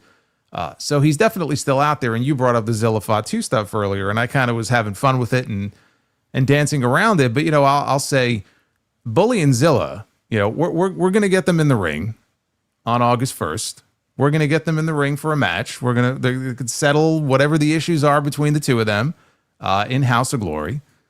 And we're more than happy, to do that. So Bully is definitely still out there and still active and still picking fights with people. And so we certainly have no issue taking one of those fights and bringing it to HOG. But again, this match in TNA, to me, it's a no-brainer. If I had the chance to promote the last ever match between these two teams, I would jump at it too. Yeah. So that's great. Look forward to that. Bound for Glory in October. It's going to be Team 3D, the Dudley Boys versus the Hardy Boys. One last time ever, celebrating 25 years. Main event, We had the TNA World Heavyweight Championship on the line. It was Trick Williams, Joe Hendry. Trick Williams, by the way, is the TNA World Champion. Joe Hendry and hometown guy Mike Santana. Now, I want to read this to you before I get into what I feel here. TNA Wrestling set an attendance record of Slammiversary. 7,623 filled the UBS Arena on Long Island. TNA Wrestling President Carlos Silva commented on the monumental achievement in the official press release, highlighting the hard work and dedication that went into making Slammiversary a success. He pointed to the long-term planning that began when the venue was first announced as a key factor in the record-setting night. He says, the company has worked tirelessly since last December when it was announced that Slammiversary would be held at the UBS Arena. To see a record-setting crowd at the UBS Arena was a milestone moment for TNA that no one will ever forget. The record-breaking attendance is the latest and most significant indicator that TNA Wrestling has reemerged on the scene, and obviously with their partnership with WWE, it's only helped that. The company has seen major increase in buzz, fan interest since the rebranding back to its original name, and forging the unprecedented working relationship with WWE's NXT brand at the beginning of the year. This was their largest crowd ever, Jason, correct? North American crowd. I think they might have had a crowd in the UK once that was bigger, maybe 10,000. But in North America, yes, this was their biggest crowd. Triple threat match went on, and Mike Santana gets out. Joe Hendry's introduced first. He's still very much over. Love his entrance, love his energy. Mike Santana comes out. I mean, he gets a big reaction. I was at the UBS grounds. I went to have a couple of drinks with a couple of buddies, and I seen Puerto Rican flags being walked into the venue. I seen a large group of people just representing Mike Santana, the Bronx. It was his night. He comes out. He gets that crowd entrance. He walks down from the mezzanine. He walks down the stairs into the crowd. He disappears for a little bit. He gets into the ring. And you just physically see the emotion in his face. And I even tweeted like a dumbass before. I'm like, look, Mike Santana already looks like he's got tears in his eyes. This is going to be a great moment. I can't wait. Fault. I know. You jinxed it. I jinxed it. You jinxed it. They said, you know what? JD thinks he's got this all figured out. Fuck that guy. We're gonna change this on the fly. I know. It's all That's my why fault. they did what they did. When I see Mike Santana next, I'll tell him it's my fault. You need to apologize. He's in there, tears in his eyes. Going to be a great moment. I mean, this is just a fucking slam dunk. It's just such an easy decision. It's like a fucking child can book this ending to this match. We get to the ending of the match, and all of a sudden, Santana's looking for spin the block. He doesn't get it. Trick nails him from behind, re-enters the ring. Frankie Kazarian's on the outside because they had nothing else to do with him after we just read the report earlier that he was supposed to be in a segment with AJ Styles. So they said, what do we do with this guy now? We'll just send him out there on commentary to fuck this match up. So he's out on commentary. He gets involved. He eventually gets ejected. Trick gets nailed out to the floor. Santana hits a big dive. Hendry and which they missed, by the way. Yes, they did. It was awful. They missed that dive. It was terrible. Production completely. Yes. We saw Joe Hendry standing there, but we could hear the reaction to the dive, which we could not see. Yes. Hendry and Santana are in the ring by themselves. Hendry connects with a standing ovation. He goes for the cover. Santana kicks out. Fans are obviously into Santana, chanting his name. He gets up to his knees. He waves Hendry in to bring on more. They trade shots back and forth. Santana gets to his feet. Santana levels Hendry with spin the block. That's his finish. That big fucking clothesline. Love it. Hits another one. Goes for the cover. Trick runs into the ring. Throws Santana to the outside. Pins Joe Hendry. 1, 2, 3. And Trick Williams retains the TNA Championship. He escapes the ring. He stands in the aisleway. And the show went off the air like I'm watching fucking NXT on Tuesday night at the Performance Center. And that was the way the pay-per-view went off the air. Now, I tweeted immediately because I wasn't covering the show. Jason was covering the show. He was live on his channel with his review. I said, this was an absolutely fucking terrible decision. And the reason why it's a terrible decision is because I don't know when, if ever, TNA is going to run UBS Arena again in front of 8,000 fucking people. Now, clearly, they got 8,000 people there because they promoted AJ Styles and the WWE partnership with NXT. This would have been the sweetest cherry on top of that cake.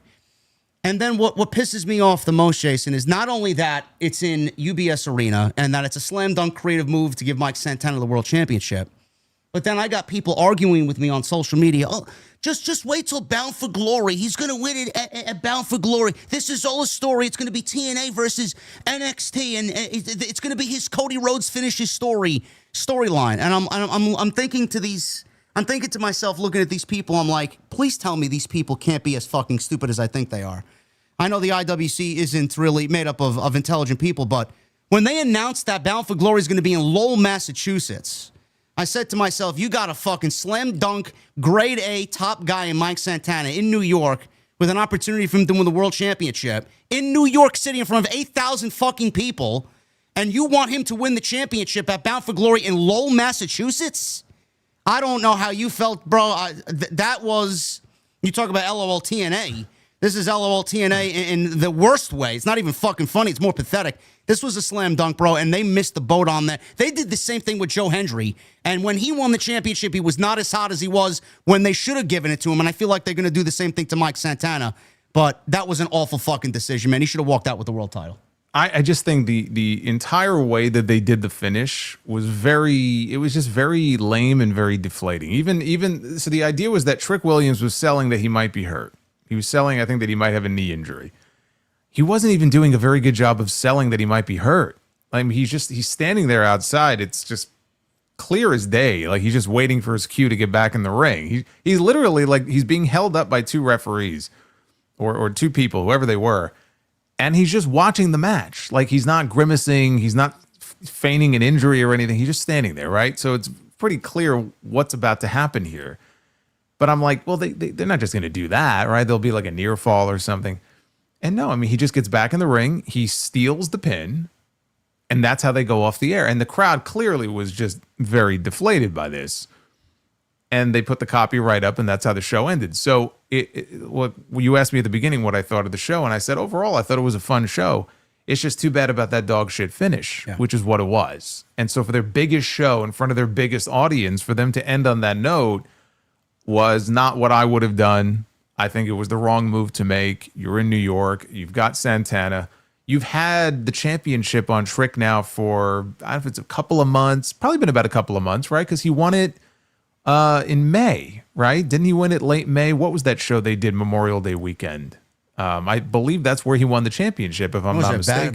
Battleground? I'm not sure. Maybe. Yeah. But it was around that time. Yeah. But you had 2 months. You had 2 months of him carrying around that TNA World Heavyweight title, and everything seemed like, okay, they're building to something big in New York. The only way I can honestly justify this is if they were planning another New York show, but in the city somewhere. Because this was Long Island. Okay, so maybe if they were planning a New York show in the city, in one of the boroughs, right, or something like that, to make it like a real homecoming for Santana. Yeah, let's go back to the fucking Elks Lodge. Well, they ran Webster Hall many years ago. I was there, but maybe then I could justify it and say that might be a better setting for it. But they're not doing that. They're not doing that. Bound for Glory is their next big event coming up. You mentioned Joe Hendry and what they did last year. Yeah. It's not exactly the same, but it's very similar. Joe Hendry was part of what I believe was a 6-man title match at Slammiversary. People thought he was going to win the championship. He didn't. And they were shocked and they were disappointed. But then it's like, all right, well, then Bound for Glory, he's got to win it, right? So they made you wait 90 days. They go to Bound for Glory. They're not even in the main event on the show. It was second to last. And he lost again. It's like, are you fucking kidding me? At that point, who cares? They made you wait another 3 months. Fucking ridiculous. You get to January at Genesis this year, and then finally he wins the big one. I'm not saying people weren't happy to see him win the championship, but did it feel like the bloom was a little bit off the rose? Yeah, because they made you wait 6 months. And he's not Cody Rhodes. I mean, I like Joe Hendry, but it's not exactly, an apples and apples thing here. So they waited an extra 6 months because they wanted to drag it out. They wanted the chase to go that much longer. It'll be that much sweeter. I don't know that it was that much sweeter, right? But we still got to the destination. Mike Santana is going to win the TNA World Heavyweight Championship, right? He's going to win this title. The only question is, when is he going to win it? Is it going to be as special as it would have been at UBS on Sunday night? I hope so, because I think he deserves that. He's had a hell of a run this year in and out of TNA. He's been killing it. everywhere he's been, everything he's been doing, this is a guy that had to prove himself that he could be a single star. He's done that, right? So very proud of him, very happy for him. This would have been an incredible moment. His daughter was there. It would have been huge. Bound for Glory has to be it. Like, do I think he's going to win the championship at Bound for Glory? Yes, because I think to drag it out any longer than that is just booking malpractice at that point. So I can only hope that when they get to Lowell, and I don't know what venue they're running or how many people. The Songus Center, they hold 6,500 people. Okay. Well, maybe if they can get another AJ Styles like star to appear on the show, they'll fill 4,000 in there with the Dudleys and Hardys, I'd say. Hopefully that will be a good enough attraction to get the people into the building. And then when that moment comes, hopefully they will pull the trigger this time and they will give this man his crowning moment. And I hope that it is as special as everybody was expecting it to be on Sunday, but it might not be. And if it isn't, you know what? That sucks because they had the chance to do something special. Sometimes when you have an event like this, and this was really a historic event for them, you do want to end on a positive note. And I think they just looked at it and went, you know what? We're going to tell this story of the chase.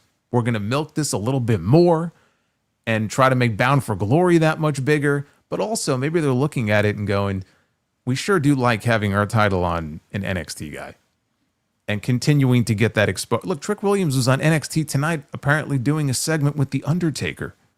Yep. So that means The Undertaker, they got their TNA World Heavyweight Champion on live television doing a segment with The Undertaker. You don't think that Carlos Silva and the team at TNA aren't loving that? I know. It sucks if you're Mike Santana. I understand. It's fucking terrible. Yeah. It sucks if you're Mike Santana. He's going to win the belt, though. It's not like he's not in Lowell, Massachusetts. Okay, but it's up to them the to Yankees build fan that. Winning in fucking Massachusetts. That's what's going to happen. Well, he can rub it in their faces. Yeah, I guess. Yeah, it'll turn him heel. My hope is that he's a strong enough babyface to overcome whatever prejudice people might have towards the Yankees or New Yorkers or whatever. But I would not have done that. I'm with you. I would have done the title change on Sunday, but they didn't. It's over. There is still a way where this could be a special moment. I hope it is. But people left the building that night very disappointed and deflated. I had a couple of friends who were at the show who thought that he was winning the championship and he didn't, and they were disappointed. You know, they were like, it's kind of a shitty way for the show to end. I don't know if I'm going to order another TNA pay-per-view. That was kind of their attitude. Well, that's what I said. That's what I said. I spent $40 on it. I mean, I don't feel like my $40 was well spent the way that the show went off the air. If he did win the championship and walked out with the title, I felt like my $40 went to a good place. I just felt like it did. But the other aspect is you ended the show with the NXT person winning, just like you did in the women's match. So they actually closed the show with the WWE talents holding the TNA titles for at least a few more months. Now, the only way that I could look at this and go, okay, there is an angle in here somewhere that you can do where my thing was there has to be a sense of urgency now on the part of these TNA people to be angry about what happened and show up pounding on the door of the Performance Center to get in. And I hate to use this word, but like invade, right? They need to be angry and upset, and they need to be like storming the castle, right? And really shoot this big angle. The problem is WWE doesn't give a shit. TNA probably wants that. They would love that. But like, does Shawn Michaels, does WWE care about that? Like, are they going to shoot this whole invasion type angle? Like, they're not going to do that because that's not their storyline. You know what I mean? Like, they have the TNA titles and they'll let them carry them on their show, but they have their own storylines and their own shit that they're going to be doing. Short of doing something like that, it just feels like a missed opportunity to do something special on Sunday. Maybe they'll prove us wrong and maybe they'll shoot some great super angle that's going to get everybody invested and excited here. I didn't hear about anything that may have happened tonight, but I don't see them doing that. Santana will get his moment. I hope I hope it can be as special as I know it would have been on Sunday, because it just feels like a real missed opportunity. It is a huge missed opportunity. Do you think there's a chance? Probably not, but I'm going to ask it anyway. Do you think there's a chance that Mike Santana wins the TNA Championship on a WWE branded show like an NXT PLE or maybe a main roster show where they're featuring NXT talent? Do you see that happening maybe for a bigger audience for him or no? No, I don't think so. I think that this is probably a moment that TNA needs to have on their show. And they probably want it on their show. And Bound for Glory is that show, because Bound for Glory is one of their biggest events of the year. It may be their biggest event, actually. I mean, I know this one was literally their biggest, but typically Bound for Glory, I feel like that's kind of like their WrestleMania, if you want to make the comparison. Yeah. So they've got to sell tickets to that show. They want to sell pay-per-views. It's their show. I think they want their title back on their show. They want that title change to take place in front of their audience. Their audience has been following Santana's journey for the entire year. So I almost feel like it has to be on their show. Look at it from the other perspective. If the shoe was on the other foot, would you want, that NXT title change or WWE title change, the big change to be on a TNA show? I mean, I know the audiences are obviously, one's a much bigger audience, so the answer is no, but I can't imagine that TNA would want that happening anywhere but their big show of the year. And the reason why the show went off the air the way that it did is because of reasons we discussed earlier in the show. JC Jane and NXT WWE talent holding both the WWE and TNA Women's Championships. TNA now has Trick Williams as their world champion, so we have two contracted WWE talents holding two of the biggest prizes in all of TNA wrestling. And it's all because of the news that TNA is looking to secure a $10 million per year contract for a new agreement on television. So Carlos Silva, the president of TNA, he was interviewed by the Battleground podcast and was asked if there's any new updates on TNA securing a new media rights deal. He recently said his goal was to find a deal that would allow TNA Impact to air live every single week. He's targeting an agreement in the range of $10 million per year and thinks it could be reached within the next 60 to 90 days. He says this, and I quote, I think about this every day it gets closer. I certainly think Slammiversary and the kind of fan, social, and buzz talking with you and so many others now that we've gone past it, all of that matters. But like all of these things, and I've done it throughout my career, you need to work hard every single day to be there. And if you work hard every single day to be there and you perform and the product's great, then you get lucky. Luck doesn't just happen because it happens. It happens because we keep doing those things every single day. That's going to be what gets us a TV deal. Look, everyone notices the media space is about buzz. It's about creating this feeling of getting bigger and growing. And that's exactly what we're doing. So is this going to help? Yeah. Is it done yet? No, it's not done yet, but I'm working on it today. I'm working on it tomorrow. And it's my focus to get that done. And there's a couple of different options that we're working on, and we're going to keep pushing every single day. That's the reason why Mike Santana didn't win the championship, correct, Jason? Is because they are looking to secure this TV deal, whether it's for $10 million or a little bit more, to get TNA a new home and to get them in front of a bigger audience. And they feel like they can do that if WWE is leading the charge here with their company trailing behind instead of Mike Santana, who nobody really knows. For a $10 million deal, they're not going to give Mike Santana TNA a $10 million deal. That's the reason why he walked away a loser on Sunday night. No. Okay. No, I don't buy that. No. Why would that matter? A TV deal? I mean, that's like for WWE to lead. I mean, that's why Ring of Honor. I mean, that's why Ring of Honor gave Jericho and all those major names. Yeah. No, that's why Tony Khan wanted the Ring of Honor world title on Chris Jericho, because they felt like if a name talent like Jericho had the world championship, I guess somehow a new deal would manifest itself. How'd that work out for them? Well, I mean, it didn't work out. That didn't make a lick of difference. Yeah, no, that didn't. We're still sitting here how many years later waiting for Ring of Honor to get a legitimate television deal. I think that idea is so overplayed. The idea that there's some major television network out there that would probably not give TNA a deal. But wait a minute, Trick Williams is the TNA World Heavyweight Champion. He's under contract to WWE.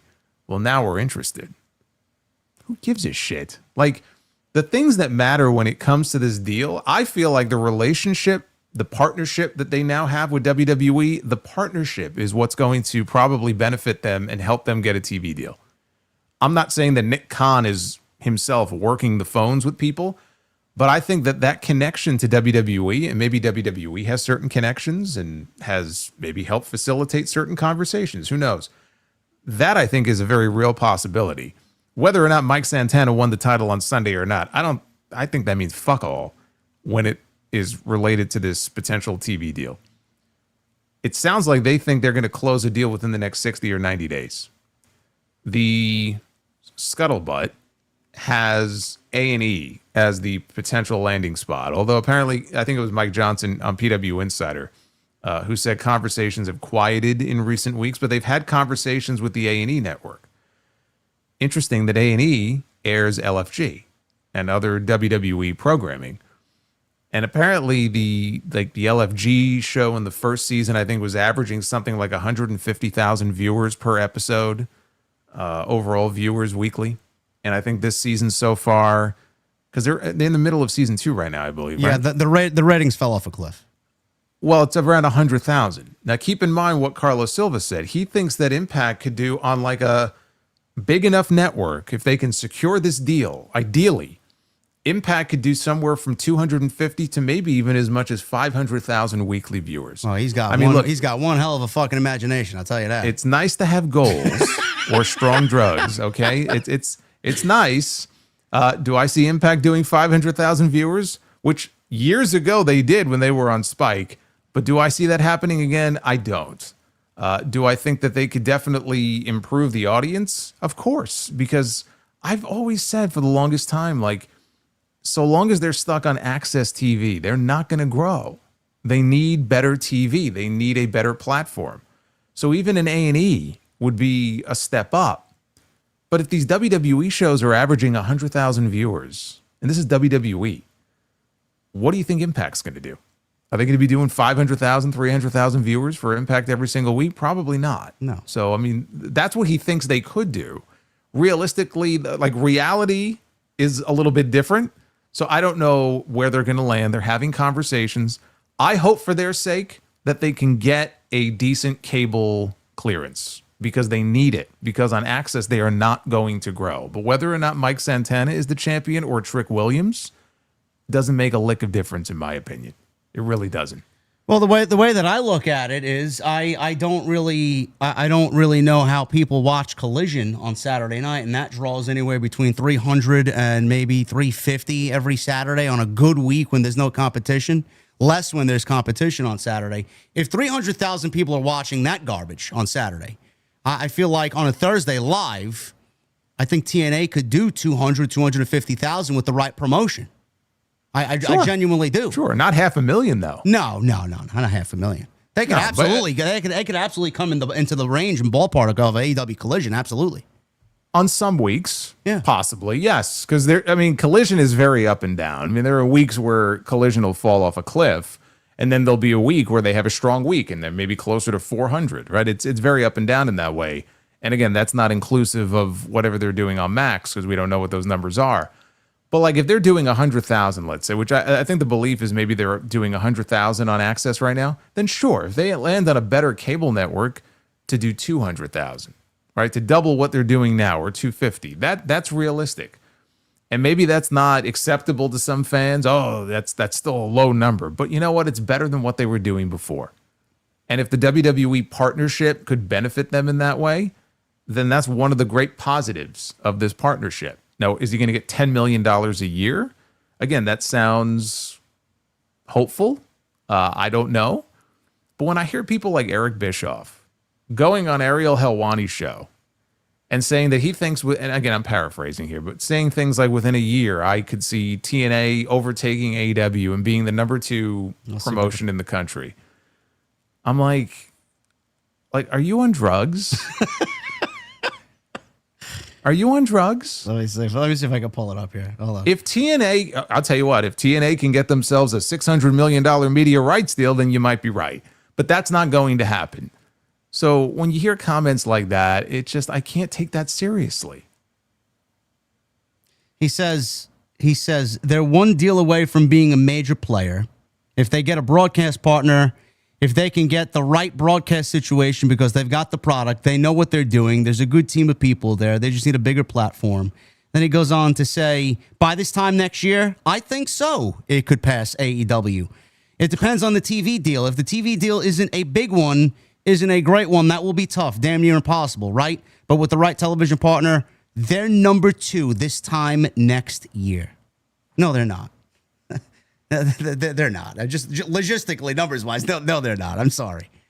So, I mean, even Meltzer, you can say what you want about Meltzer. Meltzer called him out today and said that Eric Bischoff he puts false narratives and grift out there. It's like, they don't get along. I mean, they don't like each other. And I'm not saying Bischoff is not knowledgeable in certain aspects of television, because even after WCW, he was pitching television shows. He worked in television.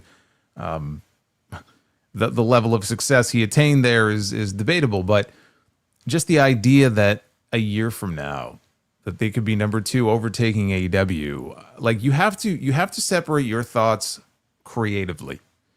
We're not talking about whether or not you think TNA has a better creative product than AEW. Just talking strictly business, like numbers, money, business. No. TNA is not going to magically become the number 2 promotion in this country basically overnight, is basically what he's saying.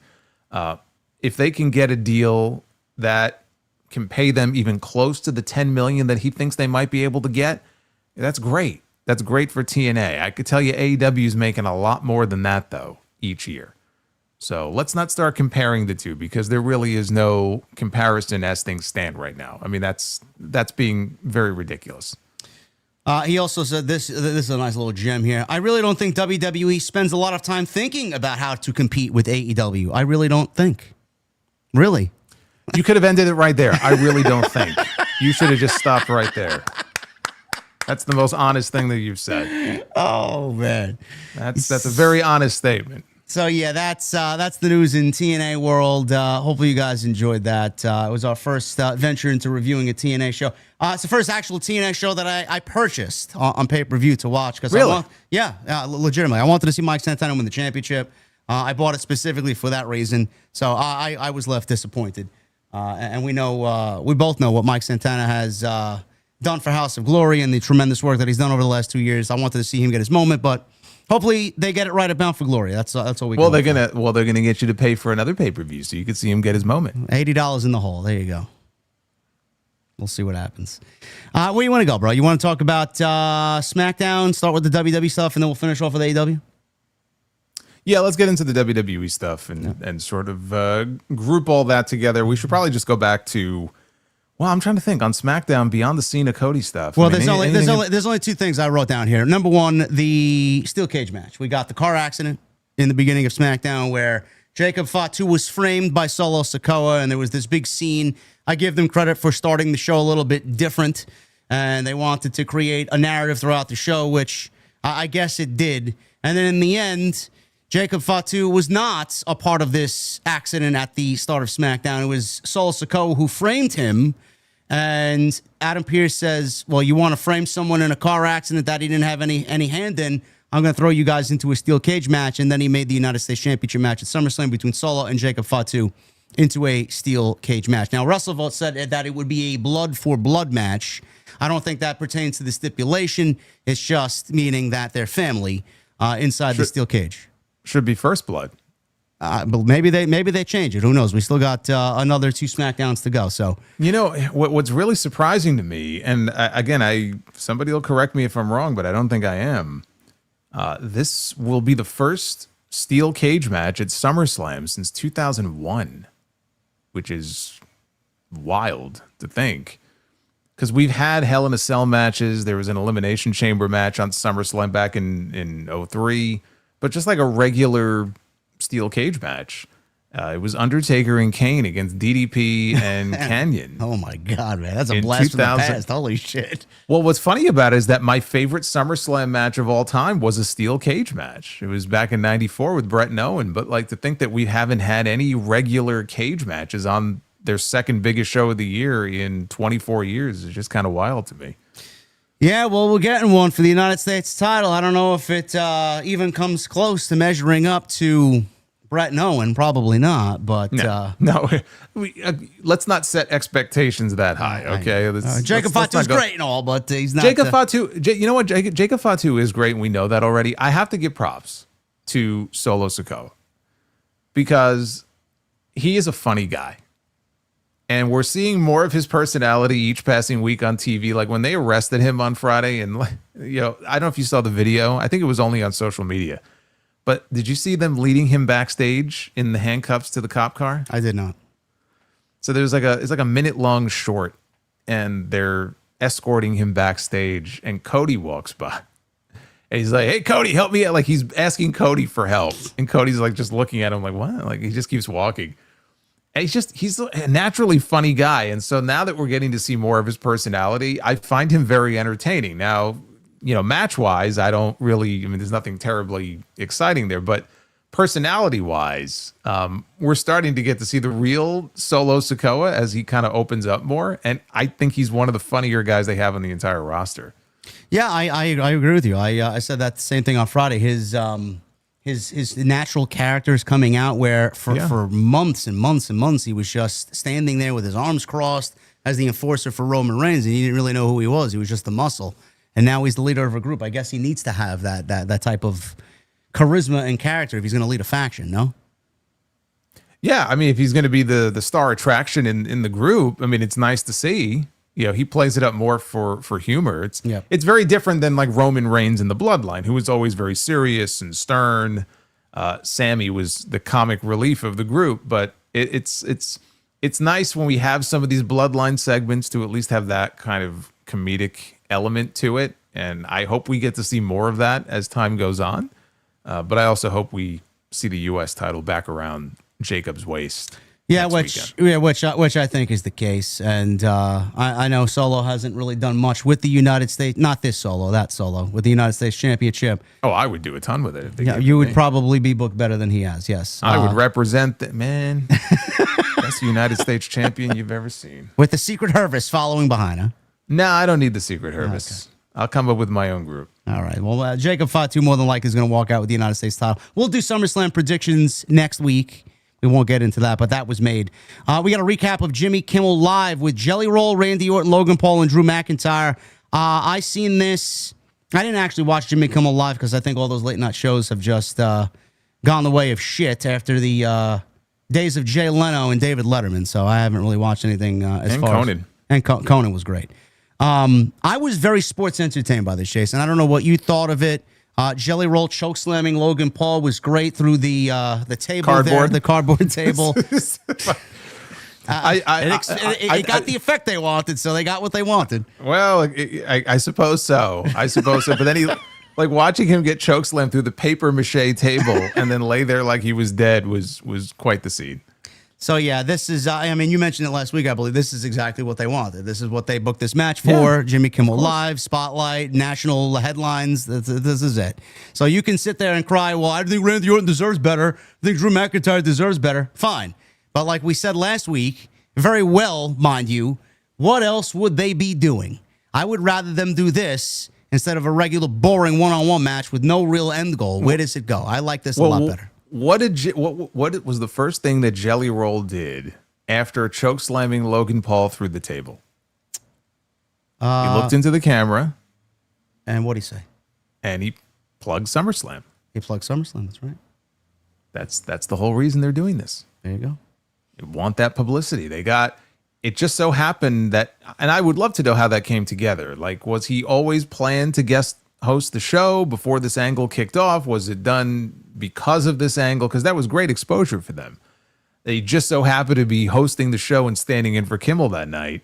So then they shot this whole angle. It reminded me of the angle they did on Leno's show back in '98. They did a very similar angle where Hogan and Bischoff were on the Tonight Show. And then DDP and Karl Malone showed up. And I mean, Leno at the time was a powerhouse. He was getting probably 3-4 million viewers a night. I don't know what these shows get now. But it was kind of a similar type of deal. Jelly Roll is a popular artist. He's a celebrity. And they just shot an angle on ABC, and now he's standing there looking into the camera, plugging SummerSlam. Like, if that doesn't answer your question, like, why are they doing this match, then you're just not paying attention. Yeah, again, like I said, I was very sports entertained here. And the way you look at the SummerSlam card, WWE's announced several matches. We got Cody and Cena, we got Punk and Gunther, we got Roman Reigns and Jey Uso, more than likely, not really official yet, but probably heading that way. Roman and Jey versus Braun Breaker and Bronson Reed. There's a lot of star power on this show. Plus, you got the women's matches. There's 3 women's matches on this show, Becky and Lyra. We'll go over it, but this is and the women's tag team titles. The women's tag team titles. This is an undercard match. Yeah. And the women's tag team title match is interesting because, again, you could tell that Charlotte Flair is having so much fun right now because, of course, she's not getting booed out of the building and catcalled, and people are actually chanting, "We want Charlotte" now during her matches. But apparently, and I saw Brian Alvarez mention this earlier today, that the original plan was to do Charlotte and Alexa one-on-one, and Charlotte went to management and said, "I want to keep this going. I want to keep this tag team thing going." So, we ended up with this tag team title match, which is infinitely better, and I think the right decision to make. Yes. So, yeah, there's a lot happening on SummerSlam Night 1 and Night 2. We'll definitely get into it a little bit more when we talk about Raw, but that's the reason why this Randy Orton-Drew McIntyre match with Logan Paul and Jelly Roll doesn't really seem that egregious to me. It's an undercard match, and it's an attraction with several other major attractions, bigger attractions around it. So I don't know why people are really getting bent out of shape about it. You'll live and you'll sleep fine. And then the big one. We got the main event segment with Cody Rhodes and John Cena, the contract signing for their SummerSlam match, which was basically made official anyway when Cody won the King of the Ring. This was just a way to get them both on camera together right before SummerSlam. Cena came out and basically said that he will not be able to be at SummerSlam because of movie obligations that he will be having in New York City, and that his bosses and higher-ups do not want him wrestling at SummerSlam. He really kind of healed it up here, and Cody was seething, and he had these great facial reactions, and the camera shot, I don't know if you talked about this on your end, Jason, that split screen kind of fade in, fade out camera shot where Cena and Cody were both basically seated at the table, but they did like this split screen. It was a weird mix of both of them in the same frame, but they split it at the same time. I love that look. I don't know if WWE's ever done that before, but I really enjoyed that. This all ended with Cena walking out, Cody chasing him, beating him up, and then obviously the big tease when John Cena was going to hit him with the championship. Cody hit him in the midsection. The belt goes in the air. Cody grabs it. And the story is he hesitated at WrestleMania, and he didn't hesitate here. He knocked him out. Contract was signed forcefully with John Cena's signature because Cody made him sign that contract, and it was made not just into a championship match, but a street fight at SummerSlam. What did you think of this? I thought this was very well done, and I think the stipulation is a much-needed one because I know, and I said this on Friday, Cody lives with this, bro. He has nightmares about this WrestleMania match. He does not want a repeat of how bad that match was again at SummerSlam. So the stipulation is going to help that. This contract will never hold up in a court of law. Oh, well. This man was unconscious. He was forced into signing this contract under duress. So if John Cena wanted to get out of this match, he could get out of this match very easily. So if you put the absurdity of that, or even just the image of Cody with the binder in his hand, in his suit, flying, like spread eagle, flying off the top rope and crashing through the table. They got to where they needed to be. This match needed a stipulation. The match they had at WrestleMania this year is truly one of the worst WrestleMania matches of all time. And it pains me to say that because Cody came back at 38 against Seth Rollins, right? And they went on to have better matches, but they had a really good match. 39, forget the finish. That was an excellent match with him and Roman. And then WrestleMania 40, right? The Avengers Endgame thing, like it was perfect. And then he goes to 41 and shits the bed. And I don't blame Cody for that. No. So yes, he definitely, I think, wants to sort of redeem himself is not the right way to phrase it, but just go in there and make people forget about what happened to WrestleMania this year. By adding the stipulation, now you can have all the smoke and mirrors and the plunder, and it will probably turn into your typical WWE main event where you allow things like kendo sticks and tables and all that kind of stuff. But Travis Scott. Well, you know what? I got good news on him. Don't worry. Well, yeah. Well, I was going to mention it. So why don't you get into it? Because that was from the Observer this past week. There was a note of hope in the newsletter. Yes, there is a lot of hope here. Hopefully, Meltzer does not get this one wrong. Travis Scott's WWE future is in question. This is coming from Meltzer. He says he doesn't like to commit to anything. He goes half in and tries other projects at the same time. I heard he was not a quick learner for the business. So basically what Meltzer is saying is that his in-ring prospect of Travis Scott wrestling in WWE, it fizzled out. And WWE tapped Jelly Roll as the big celebrity for SummerSlam. So Travis Scott, bro, he's not a quick learner, and he has multiple things going on, and pro wrestling is not in his future. Now, that means that he might not be wrestling, but that doesn't mean he won't be making an appearance. So I'm still very concerned about what might actually end up going down here in this match. I just think back to WrestleMania and just the absurdity. Like, dude, I still cannot wrap my head around how they thought that was a good idea for your WrestleMania main event. I just blame Dwayne. You can blame whoever you. There's a lot of people. Okay, you can't excuse Triple H. I know. Like, there's well, what else was he supposed to do? How about say no? How about grow some fucking balls and say no? I'm the chief content officer. That's what I said, man. That was the best decision that they came up with. No decision is the best decision at that point. Unless Ari Emanuel personally phoned Triple H and said, this is what we're doing. You're the chief content officer, dude. You're the head of creative. You're putting this show together. You say, you know what? That doesn't sound like a good idea. We'll find something else for Travis to do some other time or elsewhere on the show. But this is what happened. It sucked. I don't know anybody who has any interest in seeing Travis Scott on the show in any capacity. I want him far away from this. But, dude, that's not even the worst of it. The fan theories that I have seen, okay, that have been going around on Facebook and social media. There was one on Twitter that got like 1 million impressions, like 20,000 likes. I'm looking at this. I'm like, 1 million idiots viewed this. And the tweet said, you could physically see Cody turning heel right before our very eye. I'm like, what the fuck are you watching, bro? Yeah. Like, when they did the split screen, do people just put anything out there for engagement like this? Holy shit. Look at his face, the wrinkles, the creases in his face. I could tell. Like, oh my God, this is what the community has turned into, man. That's his heel turn right there. Goddamn fortune teller. Like, what are you?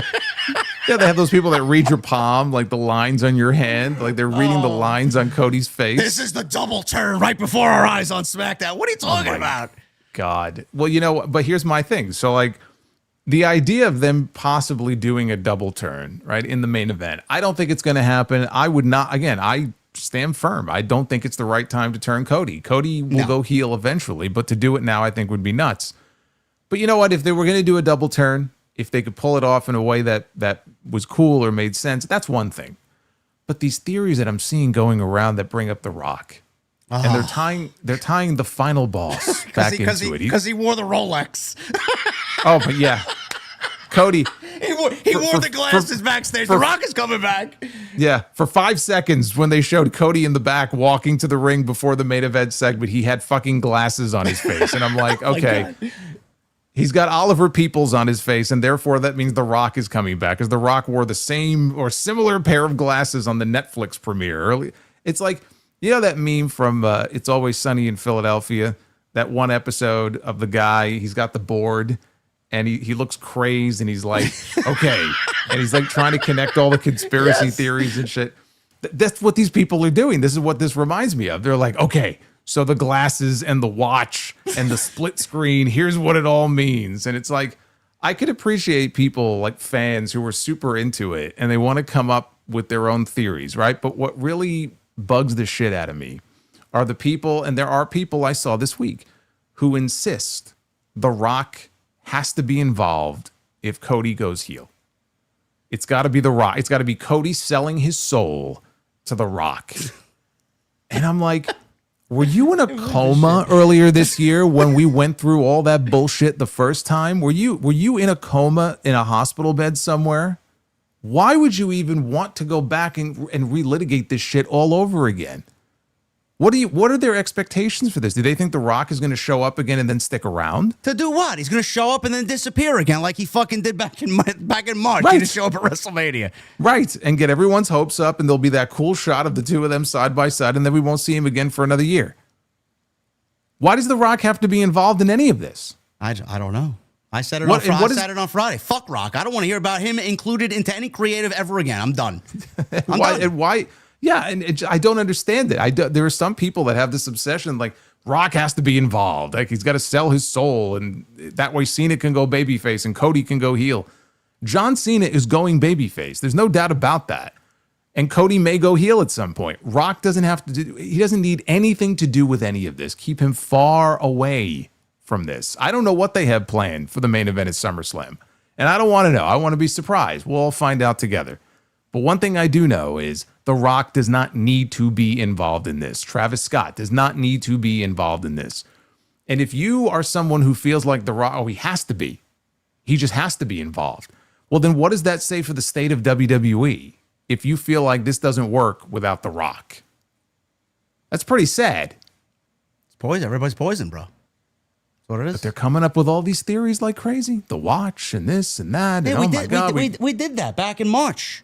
We did that back going even before that when I thought it was going to be Cody and Rock at SummerSlam for the fucking title.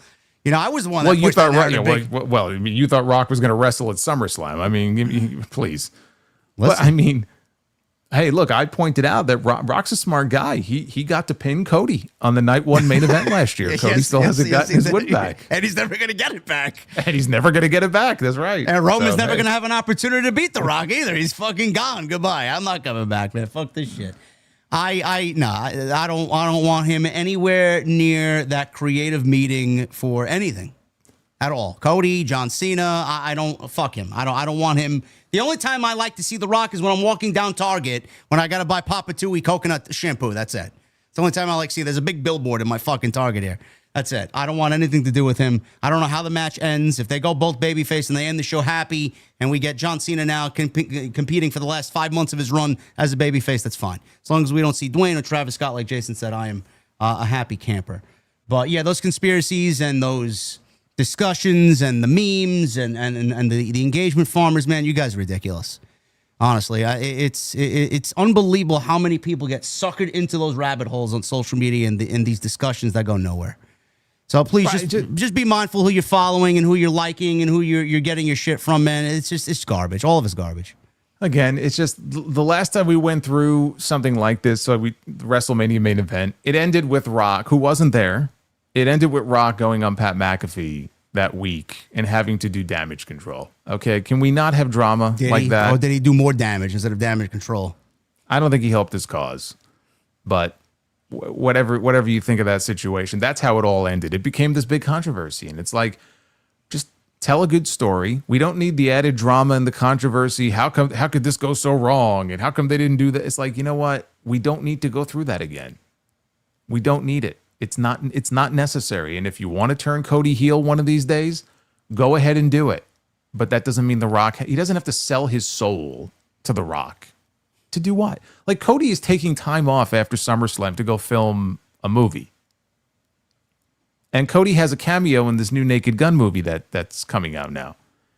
So, like, what does he really even get out of... Remember when Rock said, like, I'll get you in movies and all this? So, like... well, he doesn't need it. Like, what's he getting out of it? He needed The Rock to get into a Street Fighter movie. I guess, yeah, to be Guile. I guess he needed The Rock for that. But it's just nonsense. Yeah, we'll see what happens. I don't think it's the right move to make, turning Cody heel. I don't think that's the right move to... Well, now anyway. I would love to see it, but now I don't see it happening. It'll happen, but I would say give it 12 to 18 months, and then maybe we can revisit that discussion. Maybe even less than that. Yeah. Maybe even less than that. But SummerSlam, like, I'm just saying, he goes heel, who takes his spot?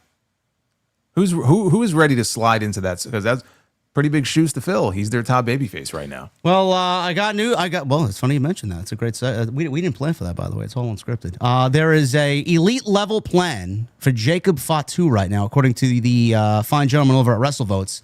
They say that the Samoan werewolf is on the ascent even further. We're told Jacob Fatu's rise as a top-tier babyface is officially underway, with the company ready to elevate his profile, not just on screen, but through every promotion and public appearances. The report detailed the specific merchandise strategy for Fatu, one that is usually only reserved for the company's biggest names. This effort will see Fatu represented alongside local sports teams in the city's WWE visits. In fact, expect to see exclusive city-themed merchandise for the Samoan Werewolf designed in collaboration with local sports teams, basically similar to what John Cena has been doing with the NBA colors and the sports teams colors, where he goes into all these different towns and he's got those similar T-shirt designs beginning to roll out in both arenas and stadiums. That kind of marketing effort has historically been reserved for elite talent, which speaks volumes about how highly the company views Jacob Fatu and his potential.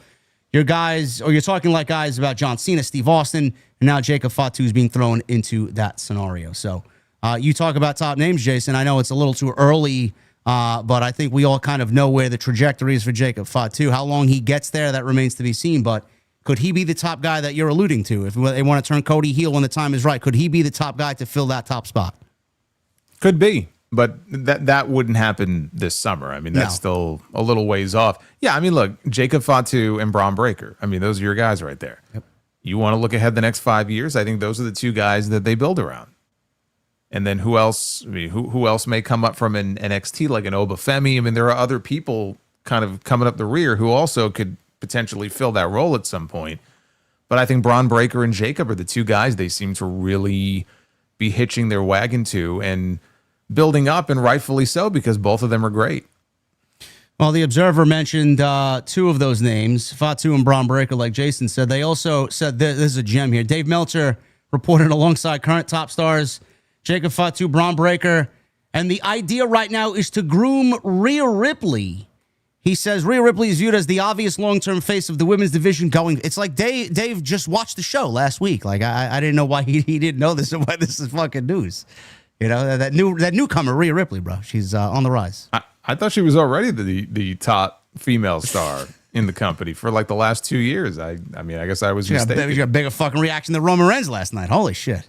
I mean, look, Rhea, it's almost like, okay, where does she go from here? Do you have her start fighting the men at some point? Because I'm sure she would love that. She would love to get in the ring and do some, intergender matches, but they don't do that. So it's like you're kind of limiting the talent pool that she could work with. Because I feel like she's someone who could probably have some really good matches with some of the guys on the roster, but they just don't do that sort of thing, which I understand, but. Yeah, I mean, she's already the top star in the division. I mean, that's been the case for the last couple of years. And my God, look at the social media following that she has. It's probably top five in the fucking company. Never mind. Yeah, I mean, I don't know what she's up to now on TikTok, but I think she was the first woman to whatever the benchmark, however many million followers, and I mean, she's. I don't think it's so much hate on Rhea Ripley, but there is I do see a lot of discourse online from people who are hating on the idea that Rhea Ripley is the top star, or why is everyone so obsessed with Rhea Ripley? And it's like, do you really need to ask that question? Did you not hear the reaction that she got when they hit her music on Raw Monday night? Yeah, it's crazy. She got a bigger reaction than Reigns. In a building of 13,000 people that for most of the night sounded like there were two. Yes, they were dead. She came out in Houston, and I mean, as soon as they hit her music, it's like everybody came alive. It was crazy. Her and Roman Reigns got the two biggest reactions of anything on the entire show.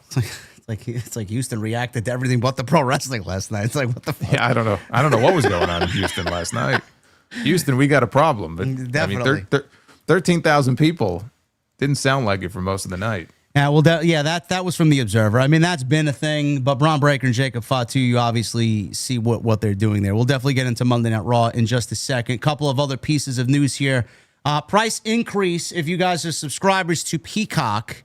Starting Wednesday, July 23rd, which is tomorrow, the price for Peacock Premium Plan, which includes ads, will increase by $3 to a new price of $10.99 per month. The Premium Plus Plan, which features limited ads and live programming, will see a $3 increase, bringing its new monthly cost to $16.99. That's the one I personally own. The annual subscription prices will be adjusted, with the Premium tier now costing $110 per year and the Premium Plus tier at $170 per year. So there you go, bro. Peacock is on the rise. It's their biggest increase yet.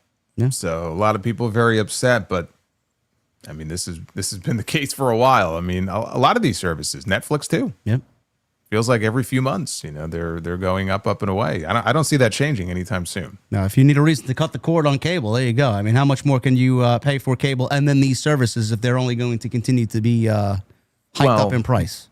The thing is, like, me personally, like, I cut the cable cord 5 years ago. It was ridiculous. Like, here in New York, the provider that I had, and it was cable and internet. It was the two things combined. But my bill, it got to the point where my bill was so much. I'm like, this is ridiculous, So I called them and I'm like, I want out. And dude, like the hoops I had to jump through.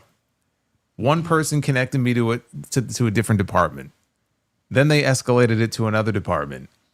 Then I got on the phone with like a high ranking like supervisor.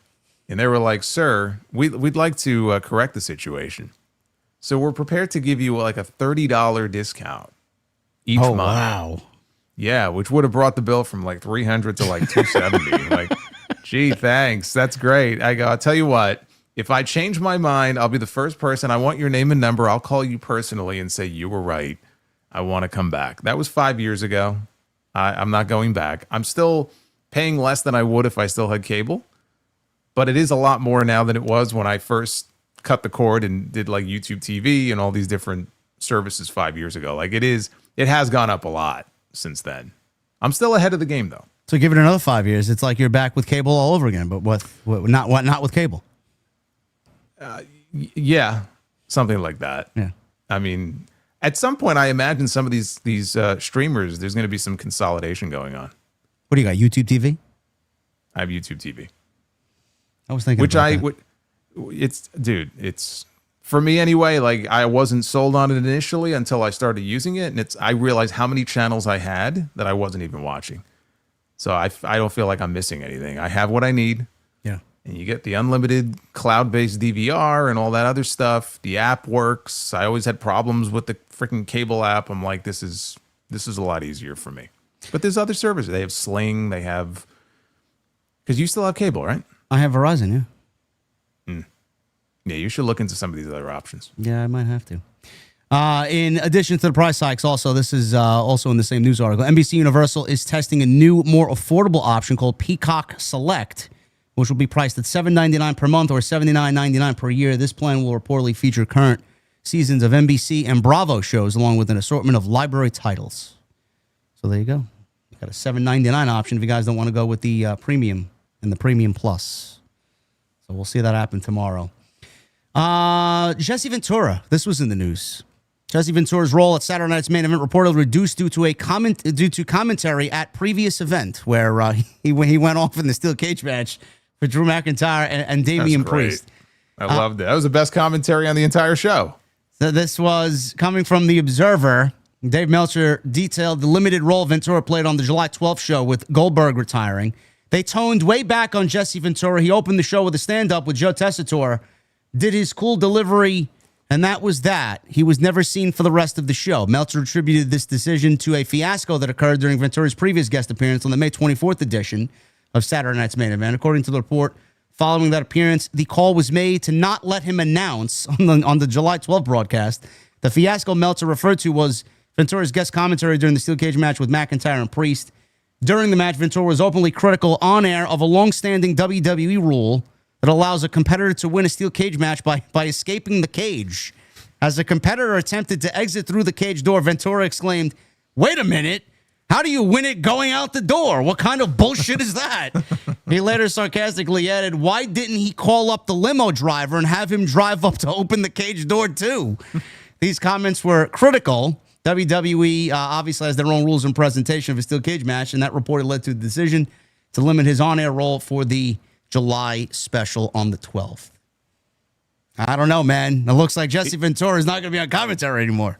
He said nothing wrong. I mean, he said nothing. There were no lies in anything Jesse said on that show, other than the fact there was a senior moment that he had where he was like, what did he say? This is the first time. I can't believe that NBC is allowing a cage match here on TV. This never would have happened back in my day.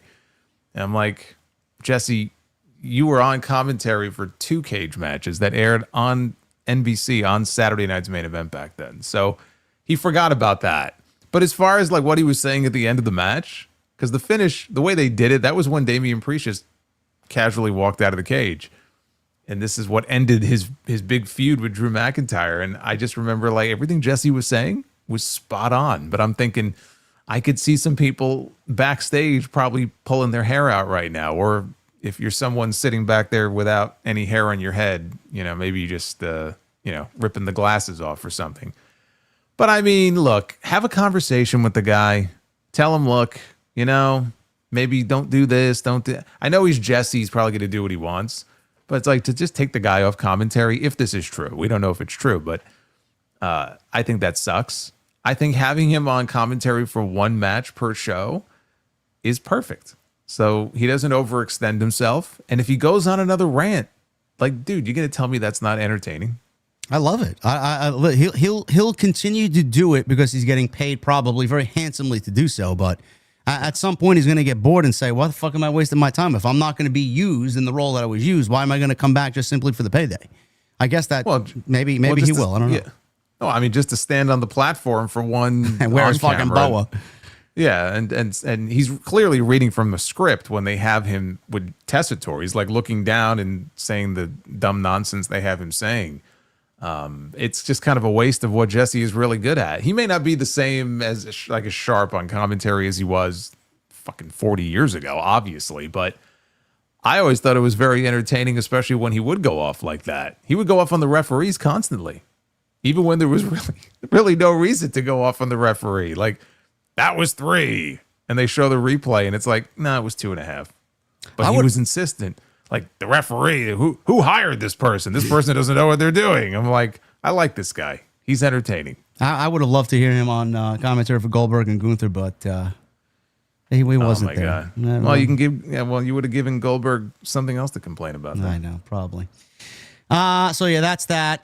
We got Kevin Owens in the news. Kevin Owens undergoes surgery, expected to miss WrestleMania 42. This was pretty much a given, being that we heard speculation and from Kevin Owens beforehand. So he is going to be out quite a while here. The surgery was a success. That's positive. The report also reiterates that the general expectation within WWE is that Owens is facing a lengthy recovery. At the time of initial injury, sources within the company reported to expect him to miss not only WrestleMania 41, it said, which he did. He wasn't at this year's show. The match with Randy Orton was axed, and Randy Orton wrestled Joe Hendry as a mystery opponent, but also WrestleMania 42 in 2026. One source indicated that for an injury of this severity, 1 year absence is considered the likely minimum recovery time. However, the report also emphasizes that the timetable remains flexible and will ultimately depend on Owens' personal healing process and comfort level as he progresses through his rehabilitation. Man, a main event star for nearly a decade, man. I don't know how you feel. He's kind of settled into that role where everything that he does just had this uber importance to it. You knew that the show was kind of elevated when he was on. He's great in the ring, great promo. Yeah. The show is clearly missing something with him not being there.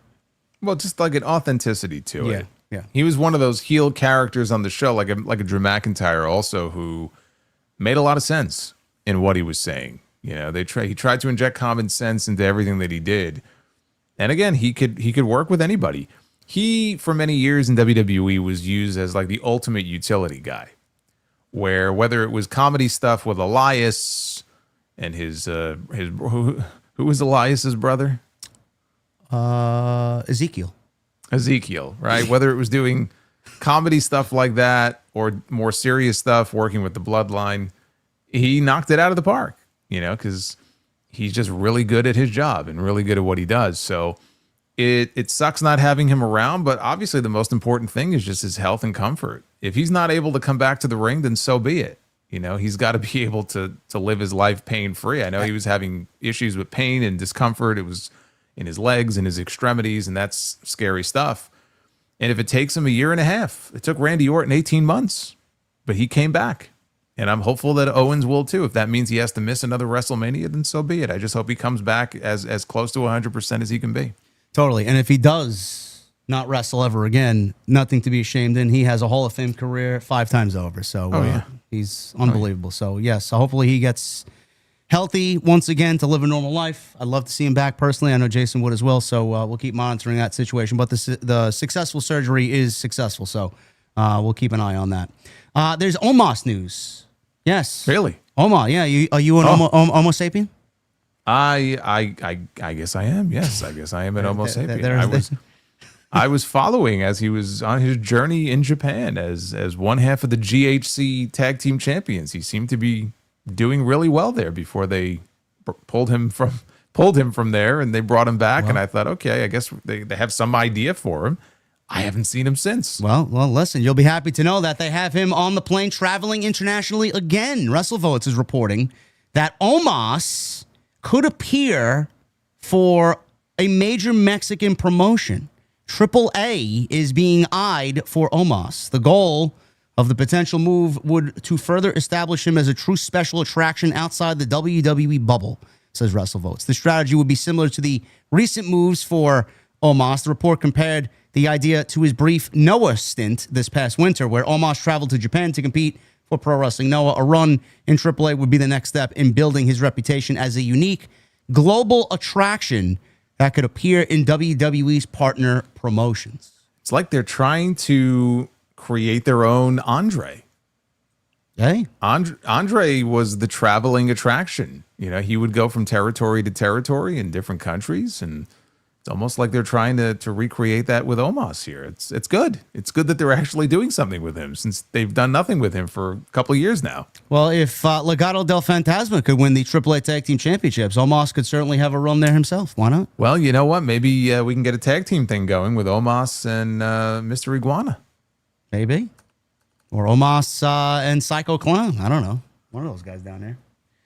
We'll see what happens. I'm not a big Omos guy, but I mean, I want to like him. I heard nothing but good things about that run in Noah. So he's a very likable guy. If you listen to him in any interview, right? He's a very likable guy. He's got, it's great personality, just a nice guy. But he's just this gigantic man. So like, there's only so much that he can do, like in the ring, right? Other than just wrestle as a giant. And so if you have him do that, he could be that attraction. He's going to be limited in what he can do, but I feel like there's something there. They obviously feel like there's something there because he's still working there. They've released a lot of people since he came to the company. He's still there. And I don't think this is a terrible idea by sending him around. He's also gaining more experience working in these different places. It really is almost like the old territory situation. He can bounce from place to place, get more experience, but also build up his profile as an attraction. And then when they have an idea for him, maybe when he comes back, he'll actually bring value to the product that maybe he didn't before. So I think it's a great thing. We'll see. Triple H doesn't seem like he's a fan of Omos. I don't know. We'll see what happens there.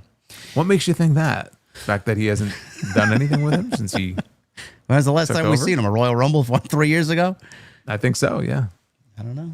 Well, when he had the match with Brock, that was 39, right? Yes, that was a Vince production. Yes. Well, I mean, that was a Vince production, man. Come on. Not totally, but yes, Vince still had his hands in things. So I guess since Triple H sort of officially took over, we haven't seen Omos at all, I don't think. No. So if you're an Homo sapien, man, AAA is the place to catch him. There you go. In less than favorable news here, this one hit Fightful Select. Details came out about the new TKO severance changes. There were major changes to the TKO severance plan for the company. PW Insider also reported, along with Fightful Select, that there were heavy changes, and Fightful was able to obtain the document outlining those changes. As of July 18th, TKO has implemented significant changes to its severance package. These updates, detailed in graphic to employees, outline benefits and eligibility criteria. The revised severance package referenced two primary components: COBRA benefits and severance pay. Employees who are eligible receive continued health insurance coverage under COBRA, allowing them to maintain their health plans post-employment while they're being paid a severance. They are still required to pay the employee share of the applicable monthly premium to continue the health insurance. This is very exciting stuff, by the way. Please go on about our monthly insurance premiums and everything else here. Well, I'll get to the good part in a second. But yeah, please do. SVP gets 16 weeks. VP gets 8 weeks. Below VP gets 4 weeks.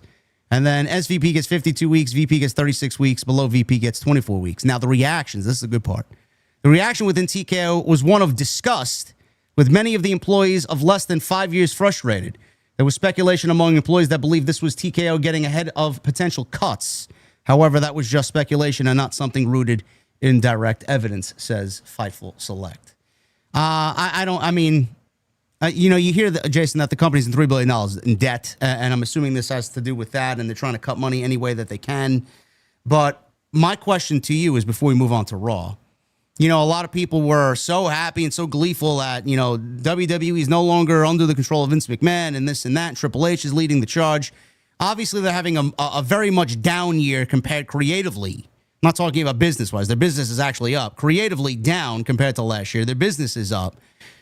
And you hear something like this. Is the roster, I don't want to put words in their mouth, but do you think that there's some winds of change in the roster about how they feel coming out of last year, coming into this year with stuff like this?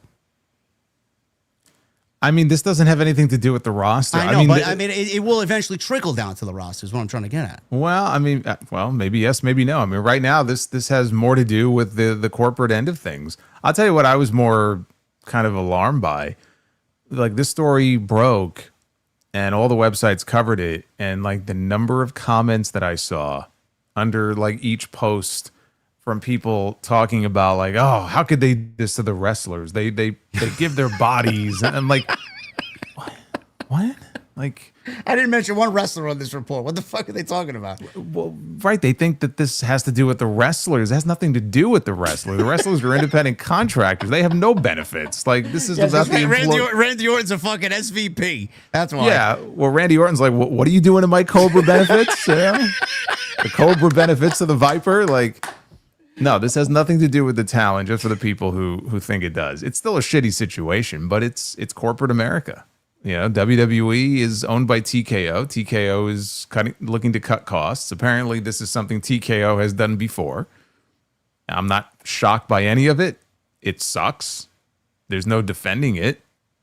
But I mean, this is the reality. This is what happens every day, unfortunately, and TKO is no exception to that. So, if you are an employee, though, who I think the key thing is, if I remember what it said.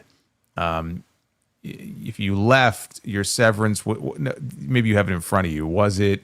The chart specifies that employees must have completed at least 1 year of continuous service to qualify. This ensures that long-term contributors receive the support they need during a transitional period. You then get 2 weeks of severance per year of service. Right. Previously, okay, so this was 1 month per year of service, roughly. Right. So that's what I was getting at before they cut it in half. Yeah.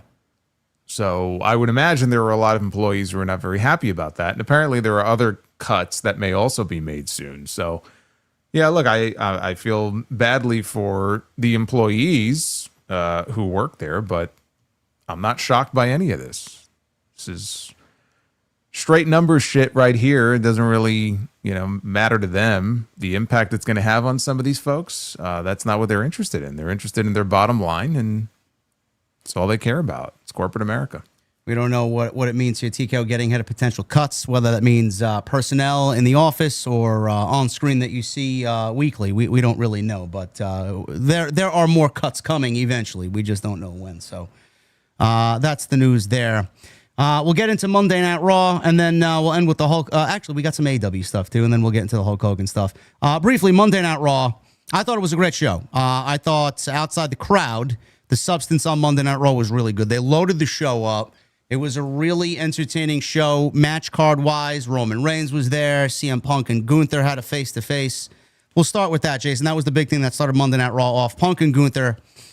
Punk is clearly one of the best promos in wrestling. Gunther, I think he gets a lot of shit for no reason. I don't really understand the Gunther hate that I see online. I think he's very underrated as far as what he does on the microphone. He's just perfect. He's a perfect villain. He is. He's very good in his role. And also he spawned, I will admit, a series of memes that always pops me whenever I see the Gooner memes. Yes, the Gooner memes, yes. Gooner, with that smirk on his face. I always get a good laugh at those. But I'll say this first. Like, you mentioned Punk, of course, is known for his promos. And we got none of that last night. Zero.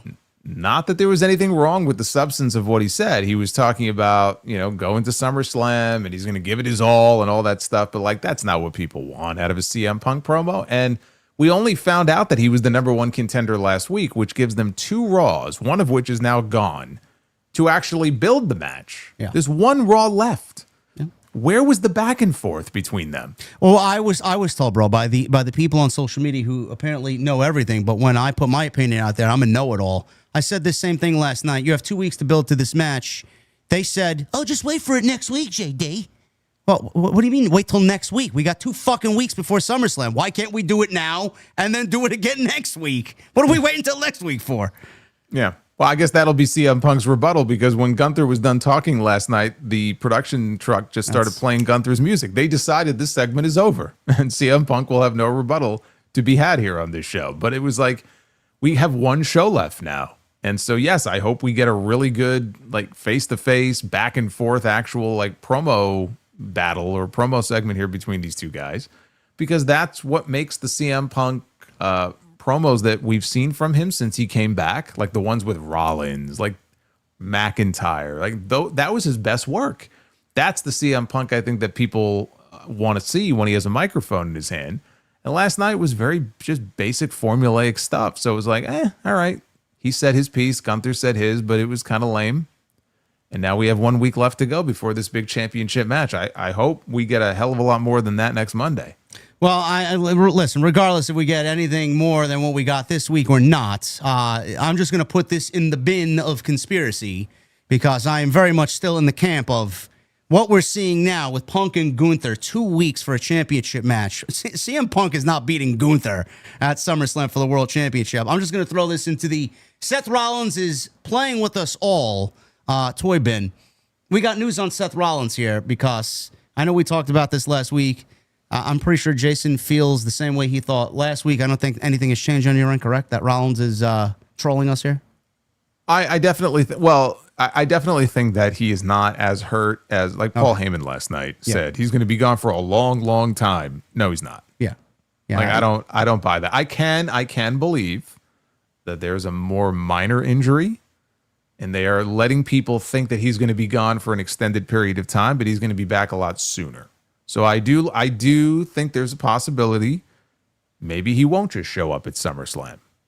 Maybe he'll show up a month later or 2 months later. But do I think that he is going to show up at SummerSlam? I think the chances are very good that he will be there. Yeah, so I mean, with the way the lackluster promo came off last night with Punk and Gunther, they didn't really divulge into much of anything, and now we got 1 Monday Night Raw left between them. I just feel like it's not enough to make it feel special as far as what we're seeing on screen. The match is going to be great because they're 2 fantastic wrestlers, but the substance there is not a championship match to me worthy of main eventing night 1 of SummerSlam. So Rollins, the situation is this, coming from Fightful. They went over the whole LA Knight stuff, and then Sap gets into saying that after the LA Knight Saturday Night's main event stuff, things got a little bit more foggy. Producers, talent, and a number of staff are being told that Rollins' injury is legitimate, but there isn't a real solid detail on how long he could be out. Most everyone agrees that Rollins has some sort of injury, like Jason said, but there isn't a lot known on what actually it is, or if it's worked injury. However, it's treated as legitimate backstage, and Rollins was on crutches the following night at Evolution. Backstage, obviously, Becky opened the show with Bayley and Lyra in that triple threat match for the IC title. Rollins said on Wednesday that he didn't have an MRI yet, and he was waiting for the swelling to go down. He said that with the Rich Eisen show, with Rich Eisen. Then we see a video on social media that Becky apparently filmed, and they might have been in Davenport. I don't know where they were, or wherever they were, and he's on crutches, and he's limping down the street with his daughter side by side. And I'm like, all right, that's a nice way to play up the whole gimmick here. The internal skepticism on the severity of the injury, with a number of producers and backstage staff not being clued in on the work, they noted that they are of the belief that everyone kept things very tight-lipped, with even backstage personnel planning for Rollins to win at Saturday night's main event over LA Knight. One producer sent Fightful reporter Sean Ross Sapp's tweet back to him, noting a possible Machiavelli situation and noting that that is what they suspected. Right now, it's likely that various pieces of information are being sent out intentionally to kind of throw the scent off about what's going on. So my opinion still stays Jason just said previously what he feels. He believes that he will be at SummerSlam. I very much believe that we are getting a cash-in for the reasons that we talked about, and I kind of embellished on my end. I do think that he needs to live up to his reputation as Mr. Money in the Bank. Greatest cash-in of all time. How do you top that? You don't. This is a way to maybe certainly do that. But I want to throw this one at you, Jason. I talked with a couple of people about this, and I went back and forth with them. You know, WWE's really ramping up the hype for this Unreal show. And they're really just throwing it out there. It's coming at the end of the month. They really want you to tune in to see what the creative process is. I don't know what the end episode is. Is this something that they are filming to potentially do either a last season finale or a possible season 2 of Unreal? And this is all going to be the fucking major focus point of that last episode or going into a season 2. Do you think this is all the work just based on that aspect? I think that's a very real possibility. Absolutely. But I'm glad you brought that up because I meant to bring this up when we were talking about Raw before. Did you see the commercial they aired for this new show last night? I did. The one with Speed? Yes. Yes. Do you find it funny that they have Michael Cole on commentary talking about this new show that's debuting next Tuesday on Netflix, and you go into the writer's room? And I cringed when he said that, but we're going to take you into the writer's room and we're going to show you all the real things that go on behind the scenes. Let's show you a sneak peek. And then the clip that they chose to show was this fucking angle that they did at the Royal Rumble earlier this year. This footage, by the way, they aired this footage on TV previously of Triple H at the gorilla position. Hey, Speed, we need you. Go out there, right? And then I show Speed goes out there, and little did we know he was being led out to his doom.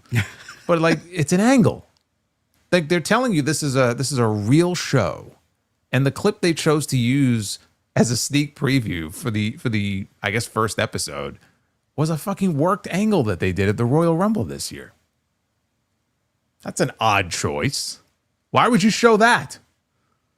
I don't know. They showed whatever they showed. I wasn't interested in that part. I was hoping that they showed him being led to slaughter out there with the fucking spear. That's what I wanted to see. But that's not what you would show, though, for like this WWE Unreal show where we take you behind the scenes of like what you see on TV. We take you into the writer's room. And we take you into the discussions about... I want to see Triple H and Bruce Pritchard discussing what the fuck is on that whiteboard. That's what I want to see. Well, I'd rather not see any of this, but I mean, it is what it is. But... I just thought, man, what a weird fucking clip of all the things you could have showed as your sneak peek. Like, you just show us a fucking wrestling angle? Okay. Is that supposed to make me want to watch this show more next week? I don't know. I show Speed streams in front of like fucking 3 million people every night. What do you... That's what they did it for. That's what they chose it for. He's a popular name. So they have no footage of him from behind the scenes when like these discussions were being had about what they were going to do. Maybe, like you could have showed, if you wanted to like leech off I Show Speed's name, we got to show a celebrity in this clip to like grab people's attention. Like, well, how much thought do you really think went into a situation like that? It might have just happened the way that it happened, honestly. Come on. Well, you think I Show Speed was sitting down with Triple H in a writing room? Hey, man, we're going to put you in the Royal Rumble. We're going to take out Tozawa. Wait, hold on a second. You're not telling me. You're not sitting here right now and honestly telling me that you think, well, maybe it played out exactly the way that we saw it play out at the gorilla like position, that, where he had no idea that he was... A 5-minute conversation probably was had, and then they sent them out there. It wasn't something that, we'll sit you down here. This is what we're going to do. We're going to sit in the writer's room. We're going to go over this. It probably happened in all but 5 minutes. Okay, so show 20 seconds of those 5 minutes. Okay. I thought for a second there you were going to tell me that you thought legitimately he was standing there and had no idea he was going to be going out there. Okay, I'm just making sure. Okay. No, it happened in all but 5 minutes, man. It wasn't some elaborate meeting that needed to be taken place. Would have looked at you a little bit differently had you told me otherwise. Listen, man, I'm not that bad. Give me a break. You don't have enough trust in me over here, man. Yeah, listen, I'm still excited. I'm not excited to see the show. I'm interested to see what they brand as their creative environment. But you know, it's all going to be fucking played up for television, and everything that they're going to show you is probably only a fucking tenth of what they usually do. So, yeah, I mean, look, I'm sure there's, for all the talk about how we're going to take you into the writer's room and show you all this stuff. I mean, they're not going to show you everything, but They're going to show you what they want Yeah. to show you, and I'm sure they are going to pull the curtain back more. I think it's going to probably cause a lot of drama. Like if we find out certain matches that were planned that got scrapped or a match result got changed, all of a sudden there's going to be this discourse about, how could they do this? This was so stupid. It's going to create, but that's what they want to do. They want to create that kind of conversation here. They want this show obviously to be a success. I'm going to watch the first episode. I don't know if it'll hook me in to watch the entire season. It might. Yeah, I'm curious to see how the show is formatted. I don't know. I mean, but do you like the idea of them doing a show like this? No, I don't. You got to get to at least that Rock episode. But okay, so here's the thing. Do you honestly think that they're going to tell the truth? No, about they're not. What happened in that situation? No. Or do you honestly think that The Rock is not going to have some level, not going to want to know, okay, I want to see the footage. Bro, why do you think that the video's probably already in production, man, and it hasn't left production because Rock is making fucking 1,000 edits to it. Well, I'm saying, remember that WrestleMania documentary? The WrestleMania 40 Oh, you mean the Rock glazing documentary?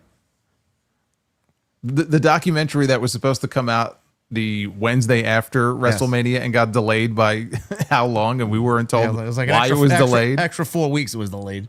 At least, yeah. It's like, oh, they got a lot of footage to go through. I'm like, yeah, I'm sure. Sure thing, bro. Yeah. No, I'm not. I mean, I don't care that. Punk said he's not a fan of it publicly. I think Jake the Snake said something as well. Like it's a bad thing to kind of reveal that type of stuff. But listen, man, they need content for Netflix. 500. How much is it? What's the Netflix contract? $5 billion. Isn't it? Yeah, isn't it in the billions, not millions? Fucking ridiculous. They need content, so that's that. Yeah. So Punk Gunther, that opened the show. Sheamus and Rusev. Tell me what you think of this, man. Rusev and Sheamus probably get one more match. I said this last night on my review. Get one more match out of it. You do 3, no more. And then they end up becoming a tag team based on mutual respect. That's what I said originally before this feud even started. And I'm even kind of more so in that camp now. What do you think of that? I'd be down for that. I think that'd be a fun team. Especially in that Raw tag team division where they need teams, right? And it's not like they haven't been paired up before. I mean, they were part of a faction before. So, yeah. And legitimately, they're like best friends. So I would think they probably would love the idea of teaming up together. And it's that Raw tag team division could sure use a shot in the arm right now. So I feel like if you're a Sheamus or a Rusev, it almost, you would think, would guarantee you maybe more TV time than you would otherwise get if you were to kind of put them together. Maybe they get a tag team title run out of it. So I like that idea.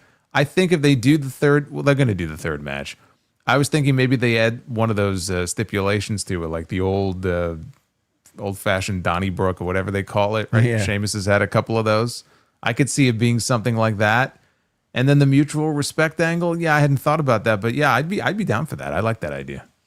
All right, yeah, we'll see what happens there. Not going to happen at SummerSlam, but it'll be a Raw match. Yeah, I like this match better than their first match here on Raw, and the crowd, very similar to where they wrestled last time. I don't remember where it was, but the crowd was basically quiet for most of this up until the last 3 or 4 minutes, and then they really came alive here. But Sheamus beat Rusev, 15 minutes or so, really good stuff there.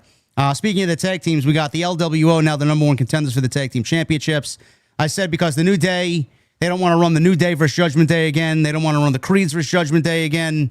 So let's go with somebody else who hasn't really been given a fair shot. The baby faces. Yeah. I mean, they were the only babyface team there. So it just makes sense, right? You want the baby faces to go after the heels. Yeah, and then the LWO had a great showing at Worlds Collide. I don't know how much that had an effect on this here to push them, but they are getting the tag team championship match. When, we don't know, but against the Judgment Day fairly soon. So that was that triple threat match on Raw. Becky and Lyra, they set up a stipulation for their match. Lyra can no longer challenge for the title if she loses as long as Becky's the champion. And Lyra has made it basically a street fight. They said no count out, no disqualification. So we got 2 street fights on SummerSlam. This one for the IC title, Becky and Lyra, and then Cody and John Cena for the WWE Championship. I'm excited about this. I know we have praised Becky here, Jason, as well as Lyra and their matches together. This would be another match in, what this is the 4th time that they're wrestling now? I think this is going to be the best one yet. And I do think that Lyra's going to get her moment, and I think it's going to be great. Yeah, they would have stolen the show, I think, at Evolution were it not for Rhea and Io at the end, them and Bayley. So the triple threat was great. Their first 2 singles matches. The second one I think I liked better than the first, but they were both very good matches. And the whole point of this was to elevate Lyra. Becky came back to work with her because they wanted to elevate Lyra to that next level. Lyra feels like she has benefited from that. Mission accomplished. The only thing left to do now is to drop the belt back to her. And I think that's what we're going to be seeing at SummerSlam. I agree. We got the Women's Tag Team Championships on the line last night. Raquel and Roxanne, who I think are doing great work as a team. Better than Liv, actually, in my opinion. Against Lyra and Bayley. This came about because Bayley wanted a redo from WrestleMania, being that Becky fucked things up there. So this I really enjoyed because this told 3 different stories at the same time on top of Raquel and Roxanne retaining the tag team championships. We got Lyra and Bayley tension. We got Becky, who was manhandled slammed by Lyra in the previous segment where they had a face-to-face where they came up with that stipulation for their match at SummerSlam. So Becky ruined this match for Lyra and Bayley by attacking Lyra with the referee's back turned. And then we got AJ Styles out there pretending to be medical. And he's getting his match with Dominic Mysterio at SummerSlam for the Intercontinental Championship. I didn't even mention that he was not only medical on last night's show, he was a janitor and he was a chauffeur. So AJ is wearing many hats in WWE now. He's a multi-talented He's a valet guy. Yeah. No, he was he wore many different disguises last night. He went from being like the big attraction at Slammiversary, and then the first shot we had of him the next night, he's ready to park Dominic Mysterio's car in the parking lot. And then he became the janitor, and then he became the medic at ringside doing chest compressions on Dom. And it's kind of funny because if you think about it, when this whole thing was over, Dom attacked him and said, "Oh, I'm cleared. I'll see you at SummerSlam." And AJ's laying on the ground, and I'm like, well, now it's AJ who needs a medic. You're right. And that's kind of how things ended there. I got a kick out of it. I was entertained by the AJ stuff last night. I think we need to see more of his comedic side, frankly. I think he's very good at that. I'm just happy AJ Styles is getting a match on the SummerSlam card. Think of how many shows he's been left off of, in the last couple of years. Him against Dom is a match that I'm looking forward to. I think it's going to be a good one. I think it's good to see AJ represented on the card. It would be nice if Julia were represented on the card. Who? Yeah. Right now, the only champion who may end up not having a match on that show. Man, has she wrestled since she's won that championship in Saudi Arabia? The Evolution Battle Royal. That's awful. It's about it. I can't remember another match. I mean, unless I'm forgetting, I think that's about it. Wow. And she made a comment, this past week, like, I won't be able to forgive myself if I'm not wrestling one of those 2 days. I really want to get on the show and defend my title. Every other championship so far is represented except that one. I mean, there's still time to make it happen, but I could just as easily see her and Zelina being a SmackDown match. Well, yeah, I thought that was going to be the match anyway, whether it happened on SmackDown or SummerSlam, because Zelina eliminated Julia from the Battle Royal. Yeah. So, this is definitely going to be a rematch. It's just a matter of, do they do it on TV maybe that Friday before, or do they do it on the SummerSlam card? I just feel like if every other title, including the women's IC, if every other title is represented, how do you leave her off the show? I mean, they don't have to do Zelina. They could do an open challenge. It could be somebody from NXT. I don't know. Just get her on the fucking show. Like, who cares? But dude, you're gonna have probably a 2-hour pre-show each night. I know they don't really do pre-show matches as much anymore, but like, even just to get her on there, like, are they really gonna just completely leave her off the card and have every other champion defending their title on this show? Certainly looking like it. It's too nice. That just goes to show you how fucking awful the creative's been this year. Anyway, this was a very good match. One of my favorite parts of the show, pushing multiple narratives in this match. Excellent stuff here. And like I said last night, I think AJ needs to win that IC title. The title has done nothing for Dominic, and Dominic has certainly done nothing with the title. And the workhorse aura of the championship has just been buried. I think AJ would bring that back. And him being the champion, I think would do the title good. I don't know how you feel. Yeah, I'd love to see it. I guess it depends on whether or not they're ready to take the titles away from the Judgment Day. They're always They have 2 sets of tag belts, and they have the IC belt. So if he was to lose, you would think that would mean Raquel and Roxanne would lose, which frankly, I think they should, because I think Charlotte and Alexa should win those titles at SummerSlam. So maybe it's part of the beginning of the downfall of the Judgment Day, where they start losing all their belts, and that could be the start of it. We'll see. Karrion Kross and Sami Zayn last night did not do anything for me personally. I enjoyed their match at Night of Champions a little bit better, but we didn't get a Kross entrance. Sammy's out there just absolutely decrepit with his bandages, and he looks completely beat up, selling this angle. I don't know how you felt about this, Jason. I didn't like this at all. It was boring. Yeah. It was a boring match. Yeah. And it was boring in large part because that was the story they were telling. Sammy, he couldn't do much, right? He had the taped up ribs, and it was just very slow and plodding, and it was a boring match. I was happy that Kross got the win. That doesn't happen on Raw now, granted, he needed a pipe to beat a man who was already half dead with freaking busted ribs, but a win is a win, right? It's something to build off of at least. And I love how he got his nose busted open. So when the match was over, he was smearing the blood all over his foot like a maniac, right? And Scarlett gets into the ring and she kisses him. And now she's got blood all over her face. And I'm just thinking, I don't know if that's going to go over so well, like in the back. I just would love to know if somebody, confronted them about that when they got backstage. I could just see that being an issue. I didn't have an issue with it. It made him look more menacing. Yeah.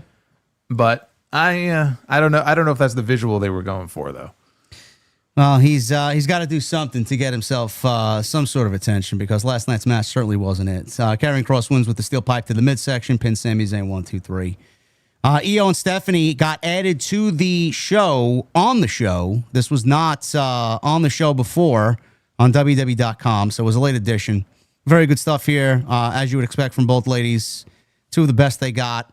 This match ended in a DQ after the Secret Hervis, who are not even a part of the fucking brand, showed up on the show. I don't get this. I mean, it doesn't matter anymore. It doesn't matter. It doesn't matter, dude. Nobody explains it to me. At least explain it to me. We already went over this. Like, LA Knight was in a gauntlet match for a shot at the Raw title at SummerSlam. Like, they don't care. It doesn't matter anymore. There's no rules. People will go back and forth as they see fit. They don't explain anything because it doesn't matter. All right. So that's your answer. It's stupid. I agree, but there's no acknowledgement of anything. It's just like, Chelsea Green is here. Yeah, okay. She is. All right. They beat up Stephanie until Io wiped out everybody with a missile dropkick. Stephanie and Io then got rid of the Secret Hervis. Sky and Vicaire stood tall. Naomi, who was teasing a match with Stephanie in Paris, which I do believe will end up being the case. They are all in the ring, and Piper Niven and Alba Fire get back in there, beat up Stephanie, and then out comes Rhea Ripley to save the day, and it's Stephanie, Io, and Rhea all standing tall at the end of this match. So you get a good idea about where WWE's mindset is with the women's division. Can't get any better than those 3 ladies right there, man. That is a stacked division for sure. And then the main event segment, Paul Heyman, Braun Breaker, and Bronson Reed. Bronson Reed was in possession of the briefcase. He even tweeted a picture of it today, as if it was really his. It's not. It's Seth Rollins. So Reigns is out there, and he has this face-to-face with Paul Heyman for the first time since WrestleMania. And Heyman basically, another one of these clues, Jason. You mentioned that Heyman said Seth Rollins is going to be out for a very, very, very long time. One of the other clues that I don't think maybe people picked up on, I thought it was a clue anyway. Heyman told Reigns that Rollins would be out and that there's a leadership opportunity that opened up in the group that could fix all of this. Come and join us. You could be the leader of our group. Why would he do that if Rollins is out injured, quote unquote? Why would he give the leadership role to someone that Seth Rollins can't stand at all? That didn't make any sense to me. Well, he's arguing that, basically come over to the dark side and be part of our mission. We'll forgive you and we'll welcome you into our family. He's not going to be the leader of this group. Paul Heyman is full of shit. I mean, he's always been full of shit. Like everyone, AJ Styles believes the same thing. Okay, he's the greatest con man in the business. He is. He's the greatest con man in the business. He'll say anything to save his skin. So, I mean, that's what he was doing last night. Heyman's out there telling Reigns, "I love you, my tribal chief." Fans are chanting, "You sold out." That's one thing about the fans in Houston, man. They also sabotaged the Gunther and CM Punk thing earlier. You tapped out. What? Yeah, all that nonsense. So Reigns, obviously, he did his acknowledge me thing. Reigns said Heyman wasn't a wise man anymore. He was just a dumbass. Breaker at this point, just pacing back and forth. And he was being held back by Paul Heyman and Bronson Reed. Reigns called him Junior at one point and told him to settle down. Reigns advised Breaker to sit underneath the learning tree. No, nobody wants to do that. I broke out into a cold sweat. Yeah, nobody wants to do that. Well, first he called him Junior, which is something that Jericho used to also say about his opponents. And then the learning tree mentioned. I'm like, oh boy, this better not be a recurring pattern here. And Reigns, I don't like where this is going. No, we don't need such language on the show here. Can you imagine, like in the middle of this promo, after he said that, all of a sudden you hear it like, I am the learning tree. Oh, this my fucking God, guy comes man, walking that would have been out. the worst segment of all time. Oh my God. So Heyman Heyman's there, and Roman Reigns is telling me, and he's not telling me anything.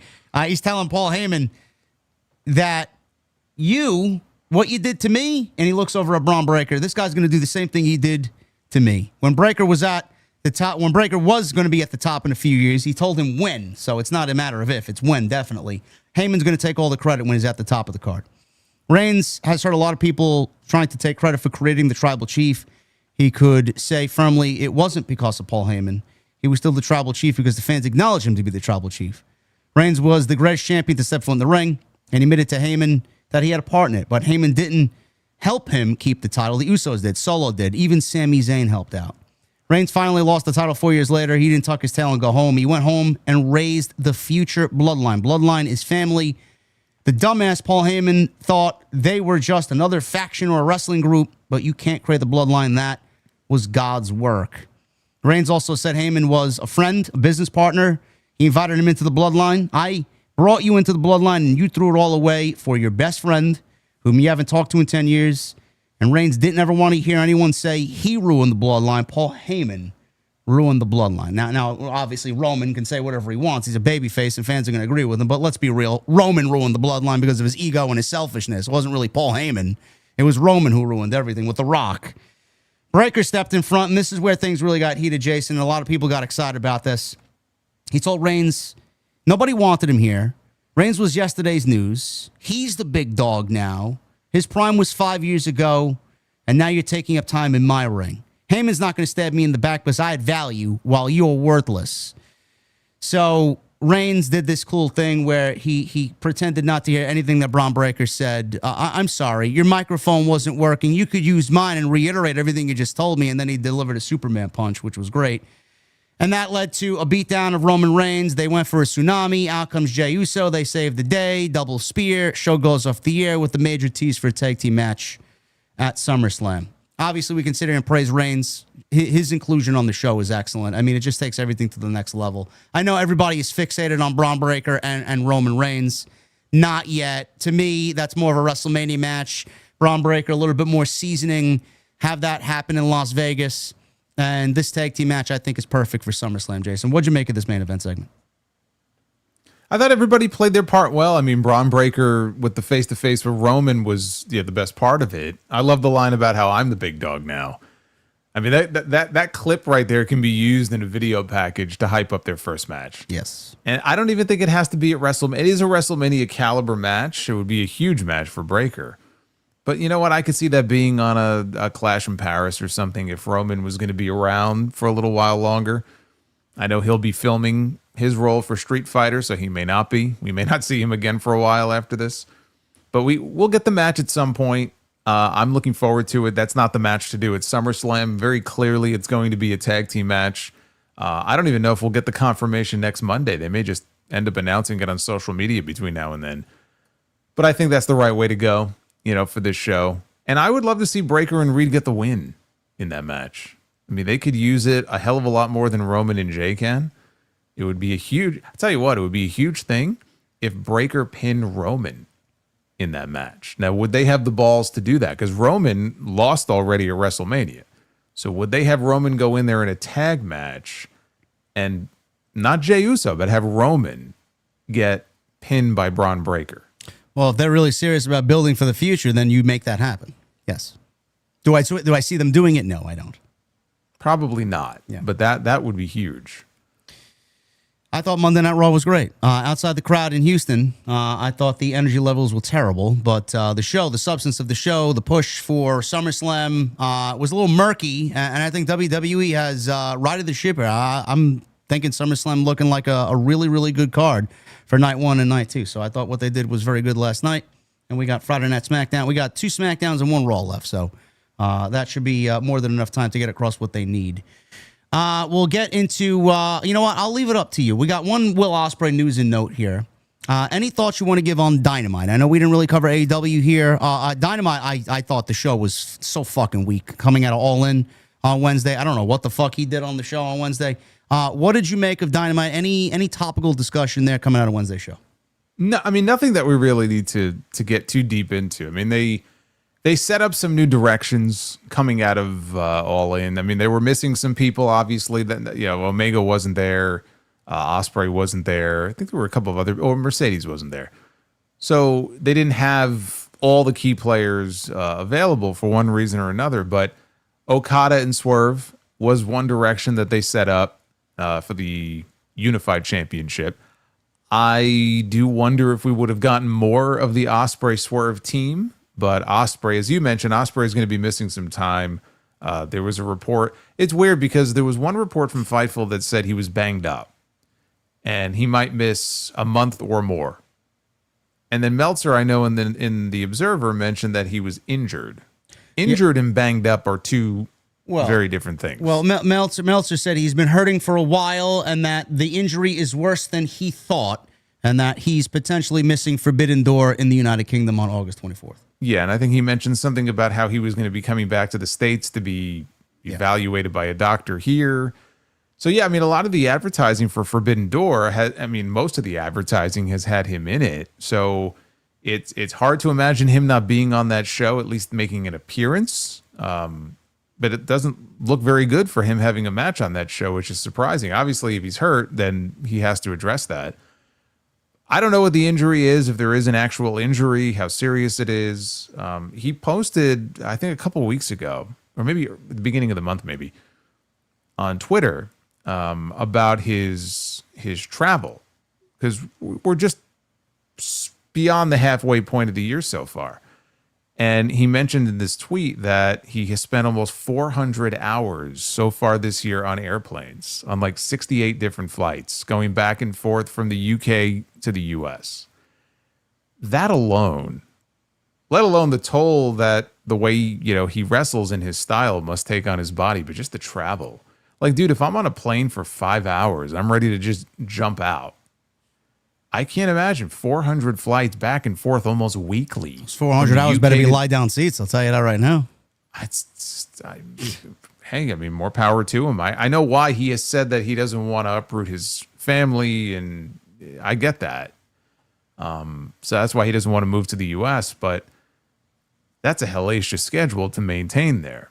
So whether he's just banged up or actually injured, I think him taking some time off would be well deserved. If that means he misses Forbidden Door, then so be it. You know why? Because they have a pretty big show next year coming up in Wembley that I'm sure he's going to be the centerpiece of, if I had to venture a guess. And now we have an actual date on that show. They've announced, was it August 30th, I believe, right? 2026? Yeah. That is the day. Yeah, it's like the day after Money in the Bank. I'm anticipating a 2-night Money in the Bank announcement very soon. Very soon, yes. First ever. It's coming. It's coming. 2-night Money in the Bank. So, yeah, I mean, that's the update on Ospreay. We'll have to wait and see what this supposed injury is. But, yeah, not by any stretch of the imagination a guarantee that he will be on that Forbidden Door show. As far as Dynamite, again, Okada, Swerve, that's one direction. Athena has the contract from winning the Casino Gauntlet. So we had a little promo. Athena was on screen. Tony Storm was in the balcony. And Athena was teasing about cashing in for a championship match. I love the fact that we are finally getting Athena on AEW television. This is what I've been waiting for. I have no idea why it took this long, but now she has a reason to be on the show consistently.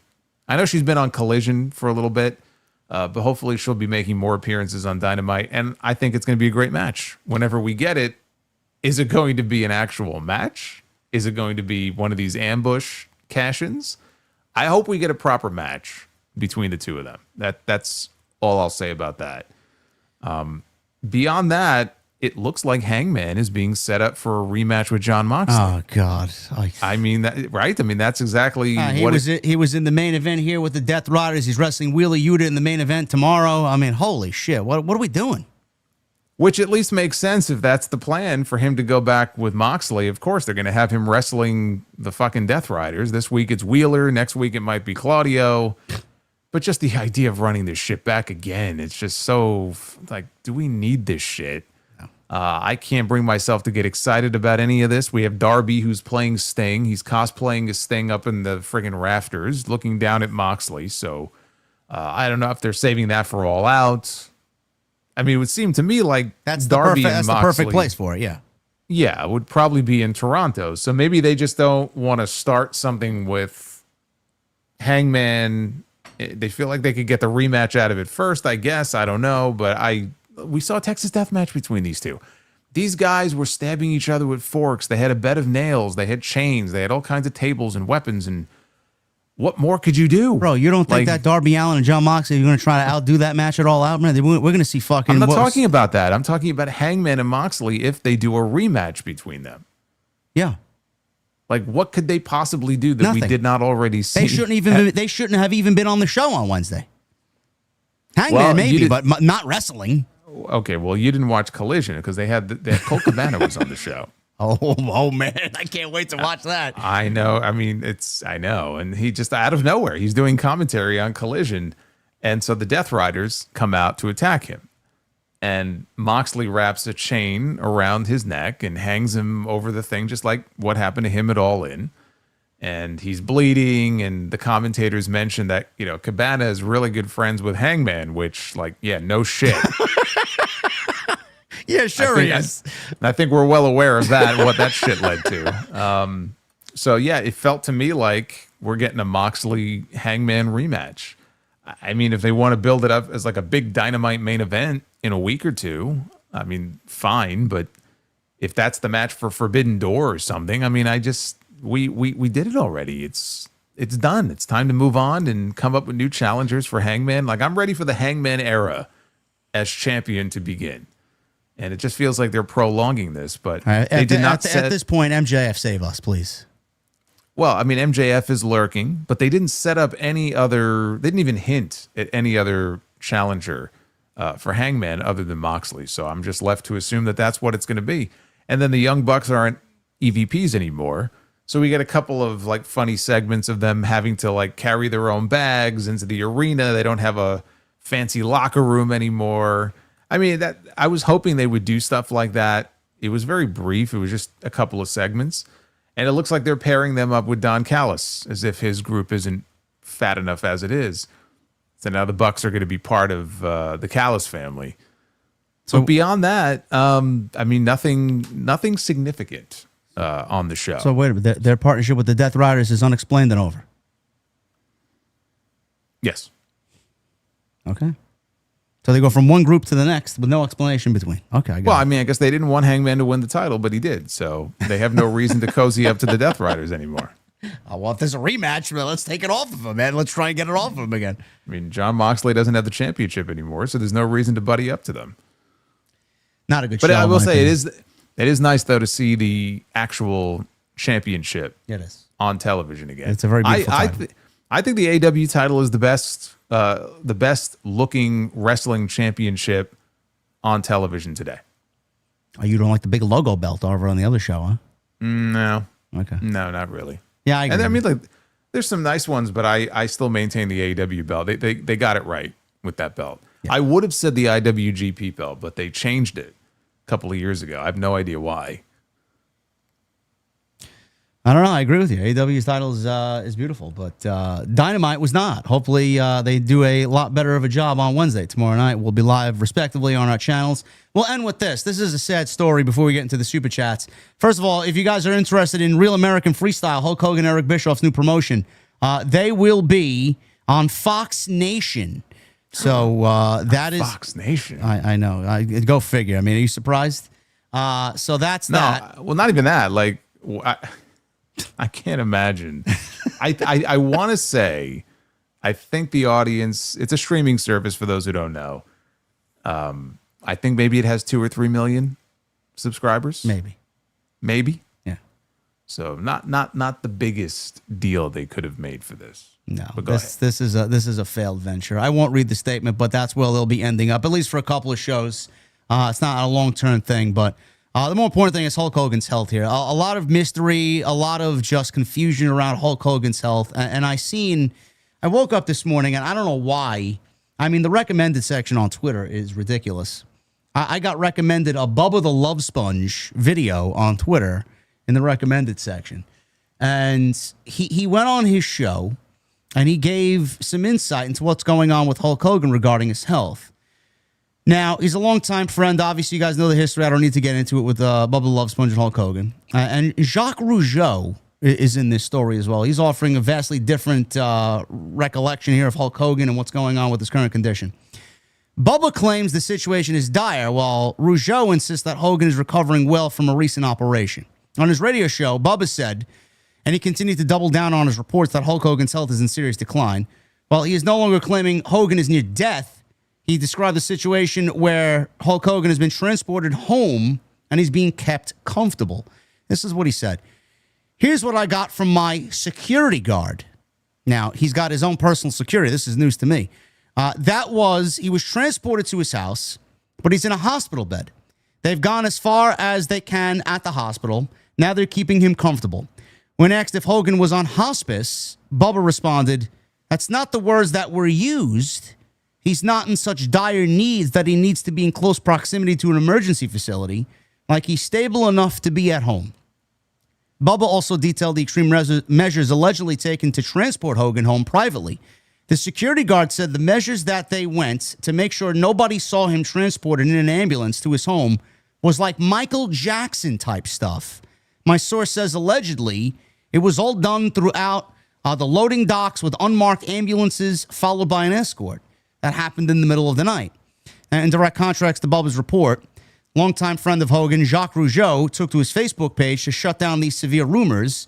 He stated that he had been in contact with Hogan's son, Nick, and that the situation is not as dire as it's being portrayed. For all of you spreading rumors about my man Hulk Hogan being between life and death, you are wrong. He's recuperating slowly from neck operation, and it's going well. I just talked with his son, Nick, and he told me all is well. He's getting better. It's the latest that we've had on Hulk Hogan.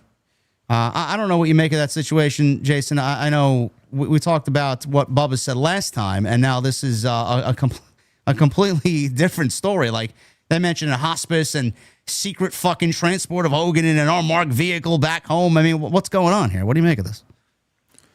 What I make of it, Jacques Rougeau is not necessarily the best source of information on this. I mean, he if he's being told something by Hogan's son, then maybe that's what Nick told him. But the reality is, he went in for a neck fusion in mid-May. We have not heard from Hogan since. It's been over 2 months. He has not been seen. He has not been heard from. At a time when he was in the middle of a tour. He was going around the country doing these signings for his beer at Walmart and different supermarkets and doing all kinds of promotion. And he's got this league, this new freestyle wrestling league that is starting up in a month. And the Hooters restaurant. Well, but he's the commissioner of this league. He's the face of this league. Now is the time that you would expect him to be out there doing publicity. The Hooters thing is something they're working on. It's not a done deal. Although there was that story about the bar that they're opening in Midtown. Oh, that's what I meant. Yeah, sorry. Yeah. Yeah. So yeah, all these things are going on. He has been MIA. That right there speaks volumes. So clearly he is not doing great. Is he on death's door? I don't know about death's door. But do I believe that he is incapacitated enough that he can't speak? Yes, that's why we haven't heard from him. And like when you have that kind of cervical surgery, they probably have to move the vocal cords aside. It's very possible that he just can't speak for whatever reason. Like there's been no photo, there's been no video, there's been nothing. Whoever's updating his social media, like on Instagram, it's just clearly old shit, you know? So there's definitely something going on. His health, I'm sure, is not great, or we would have heard from him by now. People are being very hush-hush. His wife, I think, finally put an update out last week on Facebook, I think it was. You know, trying to bat down some of the more salacious things like he's in a coma and stuff like that. But she went into some detail about the kind of procedure that it was and how they're, you know, it's a tough recovery, and it sounds like it. It sounds like it. So the longer that this kind of drags on without hearing from him, I think it makes it very clear that he's not in a good state right now. But look, I mean, I hope he pulls through. You know, whatever you think of Hogan. I said the same thing with Flair, and Flair is another one who has said and done a lot of shit. Even Jim Ross, when he was just going through his own cancer ordeal, that stupid comment that Flair made on social media about, oh, always looking for attention. Like, what? And now Flair, of course, went through his own skin cancer thing and just posted, I think, today or yesterday, that he's cancer-free. Good. I'm glad to hear it. I don't wish ill on any of these people. I don't want to see them, you know, have some kind of debilitating illness or anything like that. So I'm glad Flair is cancer-free, and hopefully whatever Hogan is dealing with right now, hopefully he'll pull through. But it sounds like he's in a really rough way right now. Do I think everything is hunky-dory? No, I think things are probably very bad. And I'm not like a Bubba the Love Sponge fan, but the two of them used to be like this. You know, they used to be tight. They're both down there in that Florida scene. They share a lot of the same friends. Do I think Bubba has some insight from people that would know? Yeah, I do. I'm not saying everything he's saying is accurate, but if he was just spewing nothing but lies and bullshit, I would think that Hulk's lawyers would have been all over that. And evidently nobody has said anything to him about, hey, you got to stop saying this stuff. I think that's very telling. Anything from Jimmy Hart? I don't think anything public. There was something that I saw where Jimmy, maybe it was in an event, he may have made some kind of a comment, but it was very nebulous. It was not anything specific. I think one of the people on Bubba's show actually claimed that his source of information on this was Jimmy. He kind of just outed that maybe Jimmy talked to somebody else and this person overheard, saying that, yeah, Hogan's in rough shape. But like publicly, no, he hasn't come out with anything. The only statement was Bischoff, which was like, it wasn't long after the surgery, I think, and Bischoff put a statement out after Bubba's first comments. Yeah. And that was the only statement anybody put out. And Bischoff was like, no, it's all bullshit. And, you know, he's doing well. In fact, he'll be home today. We haven't heard anything since. So, I mean, what does that tell you? Bischoff's going around doing Ariel Helwani and all these shows, and Hogan's nowhere to be found. As they have less than 500 tickets out for that for a show of theirs. I think it's 6 something. Okay. I think it's between 600 and 700, but it's in a venue that fits like 15,000. Yeah. So they got some more work to do there. But imagine, like, he was supposed to be the face of this league. Why would you make Hulk Hogan the commissioner of a freestyle wrestling league other than just the publicity that he would be able to bring, right? And then this happens, and he's not available. He's not out there. He's not promoting it. He's not doing anything. So, I mean, that doesn't help their cause. We may be seeing someone in a body double suit out there for pretending to be Hulk Hogan. Who knows? A Hogan impersonator? Yeah. Well, they signed Kurt Angle to be an announcer and an analyst for their shows. Maybe they can get Kurt to get it. Kurt Angle would honestly, if you think about it, be a much better representative for something like this. Yes. Than fucking Hulk Hogan. Yeah. Thoughts impressed Hulk Hogan. That's a sad situation. We'll keep that. We'll keep an eye on that because what Bubba said. I mean, it's just it's sad, but it's also just the mystery around it. It's like I don't want to use interesting. I think interesting is a better word, but you know, it's just a lot of curiosity around it to see how Hulk Hogan's doing and what his condition is. So we'll keep an eye on that. But thank you guys very much, man. We'll end with that. We'll get into your super chats. Great show tonight. Episode 104 in the books. Appreciate all you guys very, very much. Super chats are open. Continue to get them on in. We need less than 100 likes for 1,000 likes. So please, if you're in the chat, make sure you guys hit that thumbs up. Really helps us out over here. Leave a comment as well. And anything you need as far as social, YouTube, all that stuff. You guys want to go follow Jason on social media and YouTube, everything you need is linked down below in the description. Tone C with a $5 super chat. He says, R.I.P. Ozzy. He was my concert Black Rain tour with Rob Zombie. I was a big Rob Zombie guy. Tone C also with a $2 super chat. First concert, he says. Yes. My first concert was a little bit more, I would say, animalistic. I went to a Cannibal Corpse concert in Brooklyn. L'Amour's, Club L'Amour's in 2000, August 2000. Great show, but I was sore for like 7 days. Did you ever go to a Guar show? I have not. I've seen Guar. I went to school with a kid named Charlie. Charles. One of his favorite bands was Guar. Never got it. But you've seen video from like their shows, what they would do. Yeah.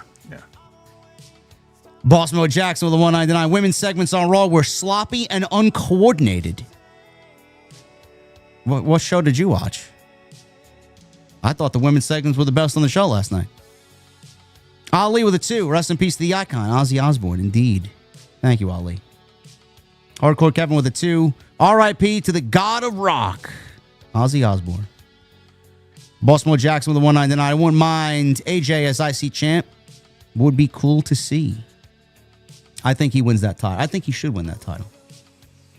Hannah with a 499. A genie grants you your wish to marry Stephanie Vaquer, but the catch is you can never say / write anything negative about AEW or TK. Do you accept? Absolutely. 100%. Now, will I be able to maintain that? I don't know. You'd become a sicko. Yeah. Would I become a sicko for Stephanie Vaquer? Yes. The answer is yes, Hannah. Wow. JD as a sicko. Yeah. It's crazy.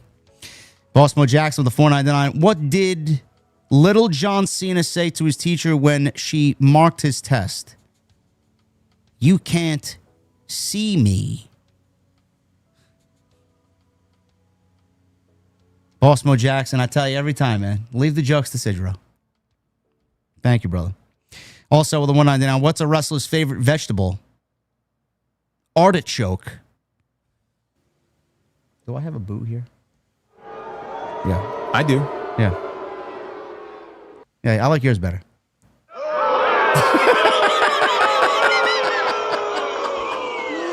You suck.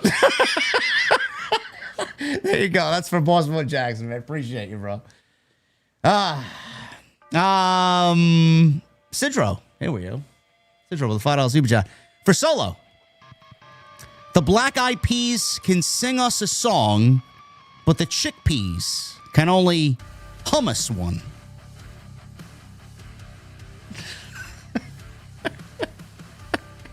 Okay. You didn't get him. You didn't get him. How does Bigfoot tell time? He looks at his Sasquatch. Okay. It's pretty good. There you go, Sidro. You got it with that one, bro. It's pretty good. TVP, thank you again, man, for the $100 super chat earlier as soon as the stream started. Appreciate you, man. Thank you very much. Sidro with a 2. FYI, Google was invented by a knight, Sir Cha-ching.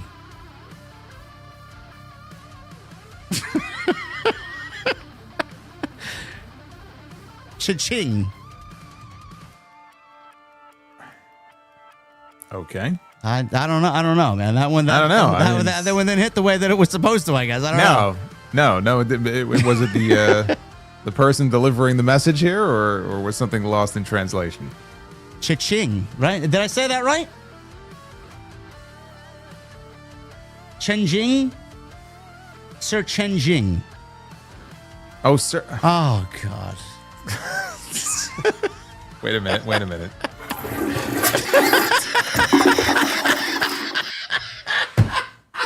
It's appropriate. Oh, my God. Oh. I did it wrong. I know I did it wrong. See, it was his fault. See, I thought maybe it was the way it was being delivered here. You should have spaced it out.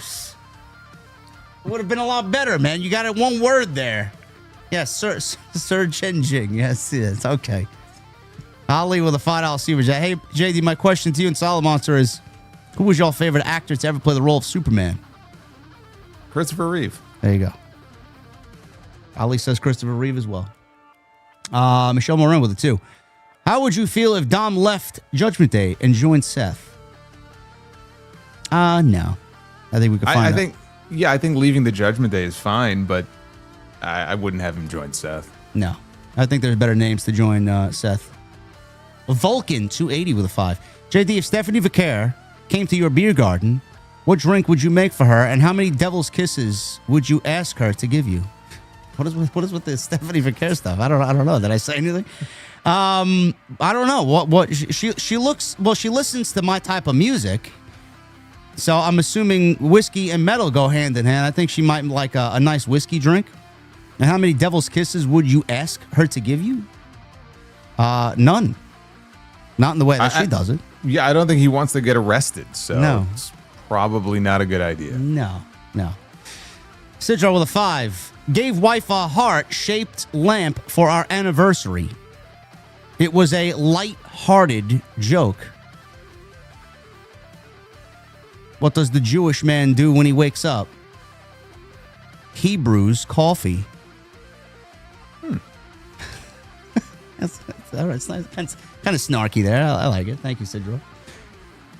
Big E to win with a 47 months. Thank you, brother. 1 month away from 4 years as VIP. Always good to hear you both, JD and Solo. By the way, how does Bailey's theme song start off again? How does that start again, Jason? I think it's something like role model. Role model. God, I just saying it, dude. Like I got douche chills up my arm. Yeah, we need that changed immediately. I've been saying that. We need a heel turn so that way she can get new music. Yes, I'll take that. Robbie 618 with a 499. What's up, JD and Solo? Hope you both are well. I've been getting into Destiny 2 recently. Any tips? Also, going to SummerSlam. I'm very excited to go. Any tips on getting into Destiny 2? I hope you're single and have no children, Robbie, because it is quite the grind. You will get addicted immediately. That's the type of game it is. SummerSlam, if you're going, man, have a good time, man. It's shaping up to be a very good card. Hurricane with a $20 super chat. This is 60 months approaching. Happy to be here for the best show in the IWC. That's what is best for business. OTS for life. Hashtag Goulberg. Yeah, we don't like Gould. We prefer Goulberg over Goldberg. But any chance, Jason, that Goldberg shows up in AEW and he retires all over again? No. Okay. I hope that stays the way that is then. No. MGM Ballin with a 44 months. Went to WWE last night. Wanted to throw up when they played Triple H's theme right before the game started. Every fan shown on the Tron was yeeting. The Mets last night at WWE night. They played Triple H's theme right before the game, and every fan was yeeting. Yes. And actually, when we have Brett Beatty on the Mets, so when he came up to the plate and they put his image up on the screen, they had him dressed up as Bret Hart. So it was Bret the Hitman Beatty. But Tiffany Stratton returned. And the last time she was at Citi Field to throw out the first pitch, it didn't work out too well. I don't know where she threw that fucking pitch, but we went on this horrible losing streak. So she was back again last night to throw out the first pitch, but before she could do it, they played Nia Jax's music. And Nia Jax came out onto the field to confront her. I don't think she ever actually threw the pitch. They started fighting. Mr. Met came over and Mrs. Met to separate them. Mr. Met was wearing like a Randy Savage jacket. Then they did a hot dog race later on, and Tiffany came back out with a chair and hit somebody it was a whole fucking mess. But they won. They won. They beat the Angels. This sounds like better than the main event of Dynamite last week, man. I would have had more fun than I did watching any of the shows this week had I gone to the stadium. Oh my God. Should have gone to the game. MGM, thank you, brother. Sidro with a $10 super chat. A man was hospitalized with 6 plastic horses inside of him. Doctors have said his condition is stable. What country's capital is growing the fastest? Ireland. Every day it's Dublin.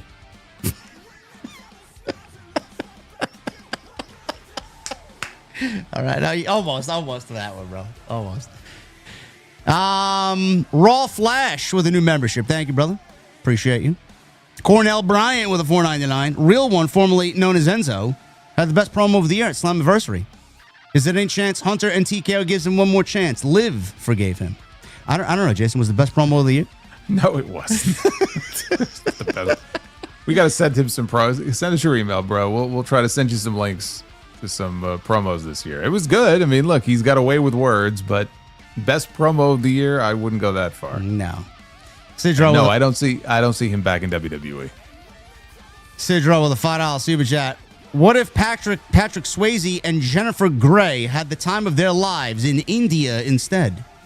It would have been Dirty Dancing.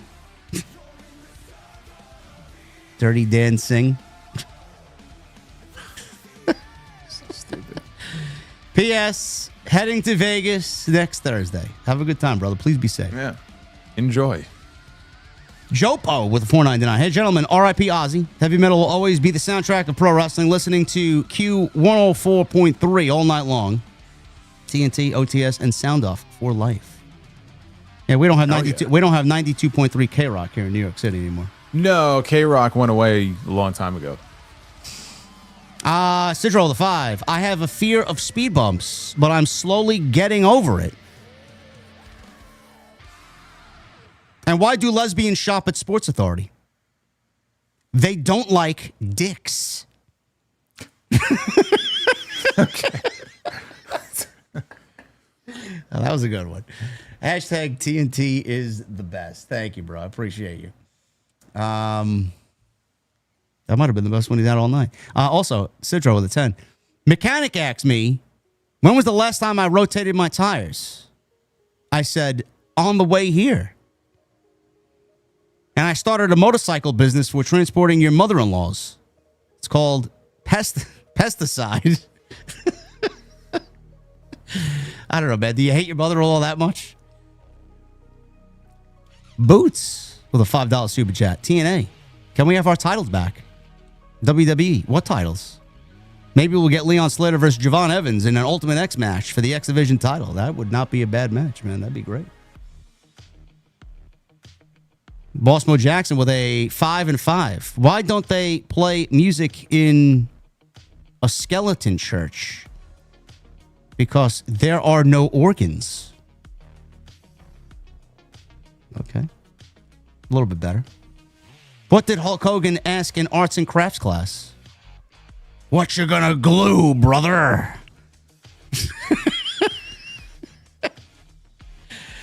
Didn't get him, Jackson. Didn't get him, bro. Maestro, $54.98 with a $10 super chat. Hey, guys, just wanted to share some love. I know it's not much, but you guys make my Tuesdays so it all evens out. Also, call me Chris instead of my username if it's all right. Well, Chris, thank you very much, brother. Thank you, Chris. Jericho, 8131 with a $20 super chat. The lack of Julia is alarming. She was the only champion who wasn't at Evolution. Oh, she was in the Battle Royal, to be honest. She hasn't been on TV since winning the U.S. Championship. She has not been booked for SummerSlam, and the Raw women are getting matches on SmackDown. Yes. Well, actually, she was technically on TV last week. You remember what she was doing? She was in a backstage segment in the background, walking with Kiana James. Oh, okay. So if you blink, you missed it. But I don't remember who was in the segment, but they were in the background. That was the big appearance for Julia on the show last week. Kiana, who had a dark match last week before SmackDown. On main event, yeah. Yes. Boss Mo Jackson with a $4.99. On The Walking Dead, Glenn said, I will find you. So I guess he'll keep an eye out for her. You're going to depress me all over again. One of the greatest scenes of all time. I was traumatized by that scene. Were you?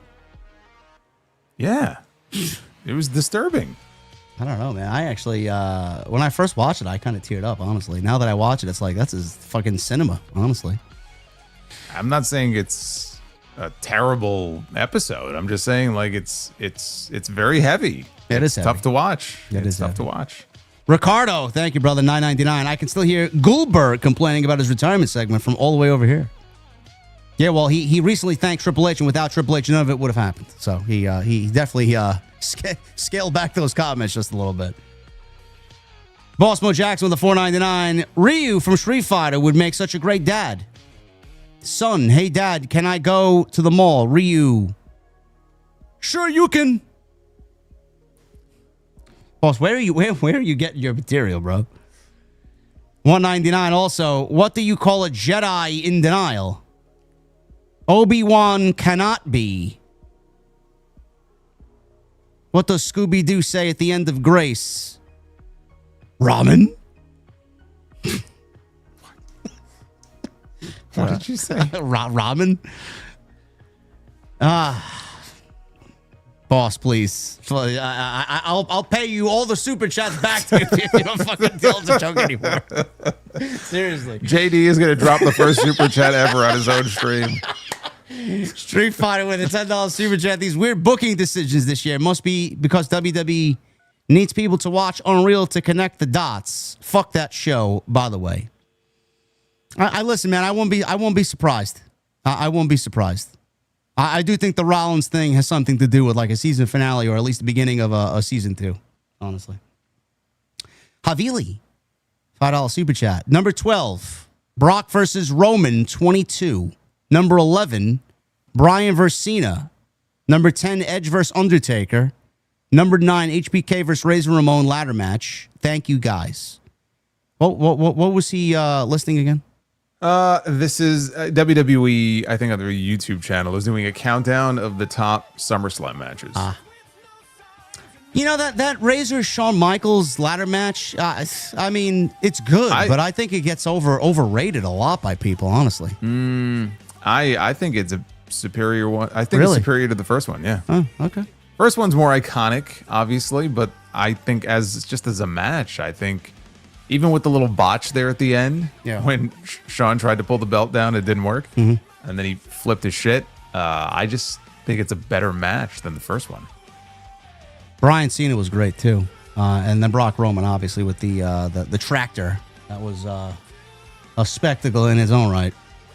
Havili with a 2. JD, Jada Parker, Lola Vice, or Stephanie Vicaire? In what sense, Havili? Are we talking about looks or are we talking about wrestling ability? I'm going to go Stephanie Vicaire. If I had to choose a 2, I'll probably go Lola, 3, Jada Parker. Any thoughts on that? I probably would go in the same order that you did. Okay. Stephanie, number 1. Major Motions with a $1.99. NXT was fire. Taker versus Trick build. I'm here for it. No, Taker's not wrestling Trick Williams. Oh my God. God please, forbid. Please.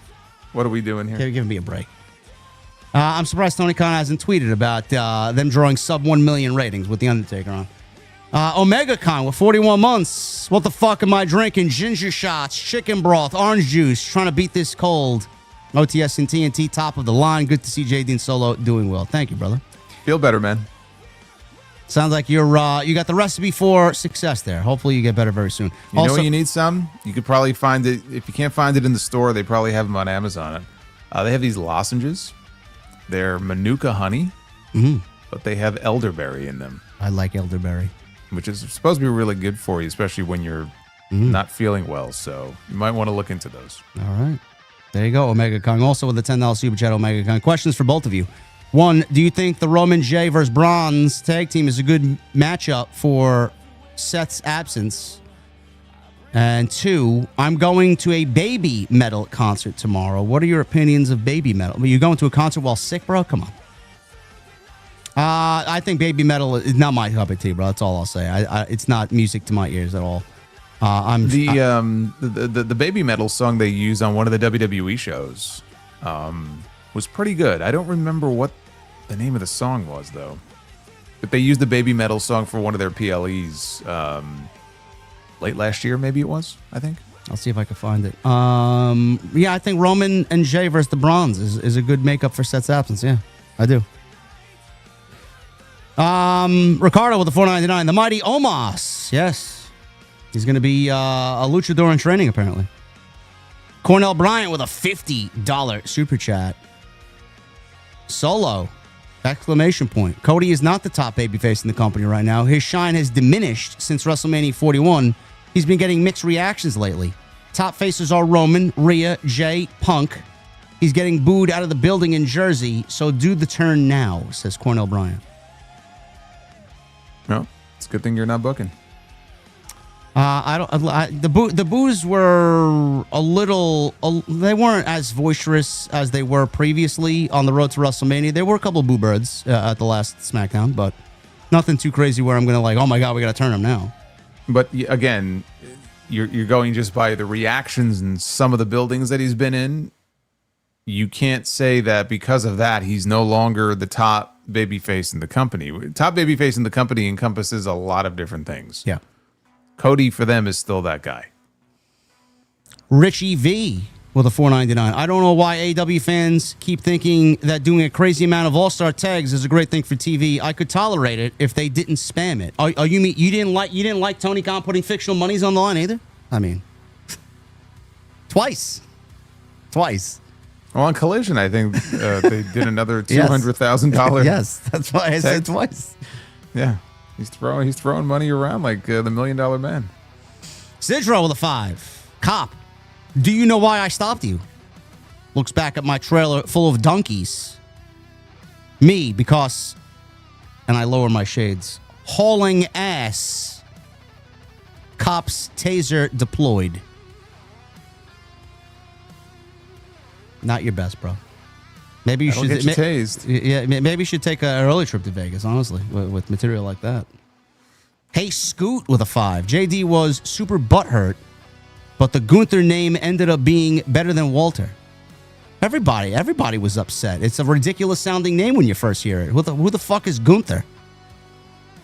Said the same thing about Finn Balor. Now I don't mind the name at all. He's Gunther. I can't even think of Walter. Yeah, I mean, is it better? I mean, it's fine. We're all used to it by now, but I mean, let's not pretend like Walter was some awful name. I mean, when you first hear it, yes, it's weird. Like there's a wrestler named Walter. It sounds like your fucking grandfather. Like I remember the first time I heard this guy's name, that's how I felt.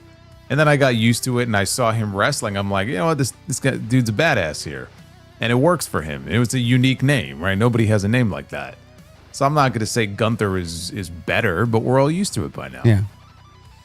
Boss Mo Jackson with a 499. Did you hear about the Scooby-Doo villain who became an Olympic swimmer? He would have won it if it weren't for those meddling swimmers. Jackson, I owe you like $25, bro. Christopher Holloway with a $9.99. With Bayley potentially going heel, do you think there's a possibility of Bayley helping Naomi retain in Paris? Love the show, guys. I really haven't thought of that. I don't know. Helping Naomi? No, I don't think they should take the title off Naomi, but it's either going to be a fuck finish or Stephanie winning. Honestly, I can't see them doing Stephanie this early. Naomi's just too good right now. Jeff with a 10. Cheers to the two greatest in the IWC. Thank you to both of you for your great weekly coverage. Question I have for both is what night SummerSlam will have the better card? Purchase tickets for night 1. I don't know. If I was to just take a stab in the dark here, I'd probably go night 1 being better than night 2. The only thing we know so far is I think it was Alvarez who said that the Becky Lynch match is taking place on night 1. Okay. And you would think Punk and Gunther is taking place on night 1. The main event, yeah. That's all we know. So it's hard to say without knowing what the cards actually look like. Thank you, Jeff. Appreciate you, brother. Luca Blight with a 5. For Hangman's first opponent, I go with Swerve. He can argue that without the chain, Hangman may not have won. Hangman owes Swerve. Yeah, but you can't go to that right away, though. No, I would. Swerve would have to turn heel, in my opinion, as well. Yeah, it just doesn't. As a first opponent, I don't like it. You do. I mean, at some point, you got to do the match. But as his first opponent, I just don't think he's the right one. Duff's Vids with a 199. What do you call an emo a cappella? A self-harmony. No? Okay. Gabe Owners, Kenny Body with a 199. NXT Tuesday, nope. Taco Tuesday. Nope. Titan Tuesday. Yep. Thank you, Gabe Owners. I appreciate you. He knows what's up. Yeah. Legitimately, yes. Yeah. Literally. Project Libertad with a $5 super chat. Chris Masters doing his pecs bounce to the beat of Crazy Train during the Raw guest host era is the one Aussie moment I will forever remember. I don't remember that, but I have to go find that. I do now. He reminded me. I had forgotten about that. Oh my goodness. Nick Morris with the 2. JD, fuck, marry, kill. Mark Lemke, Denny Nagel, or Mike Mordecai. You ain't get me with this one, bro. I'm sorry. I wasn't a big Lemke guy. Denny Nagel had 120 win year, and Mike Mordecai was a very mid utility player, bro. No. Do these names ring a bell to you? I know you know Mark Lemke, right? I've heard of the name. Okay. Denny Nagel? No. Okay. Former Brave players. Adam Hernandez with the 20. Oh, wait. I think I no, you know what? I have heard of him before. Yeah, he was on the Pirates, and they came over from... I have heard of him, yes. Adam Hernandez with the $20 super chat. If Tegan Knox does not get hurt in the Mae Young Classic, does she go down the Rhea route, or does she end up on the same road regardless? Does she go down the Rhea route? No. So basically, like, if she wins, does she go on to become the kind of star that Rhea is? Absolutely. No, she doesn't. And it's hard to say, like, does she go down the path that she did? Because, I mean, so much of it is, are you implying that if she just doesn't have any knee issues at all, or just doesn't get hurt in that particular tournament? Because she had several knee injuries even after that. Yeah. You know, and it really just stalled her momentum. And because she was going to win the Mae Young Classic. Yeah, they had a lot behind her too. They had high hopes for her. Yeah. And it just, you know, she just couldn't stay healthy. It just didn't work out. So, Dev Guy 95 with a $20 super chat. Thank you, brother.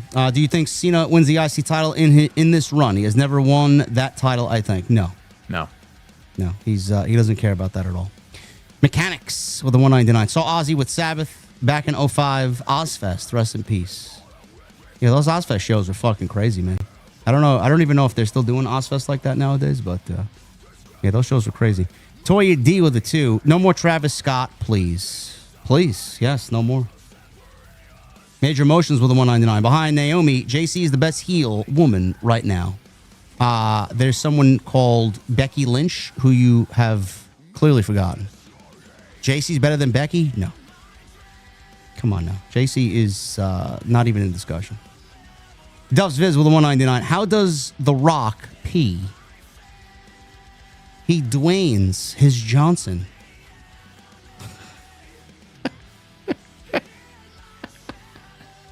Oh, man. Toya with a 2. Come for the wrestling. I stay for the dad jokes. Yes. Duff's Vids. $4.99. Why didn't they make 2 Yogi Bears? They made a boo-boo. No?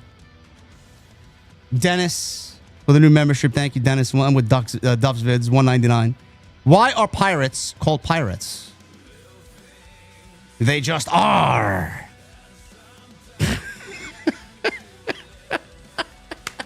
Nobody popped him tonight, man.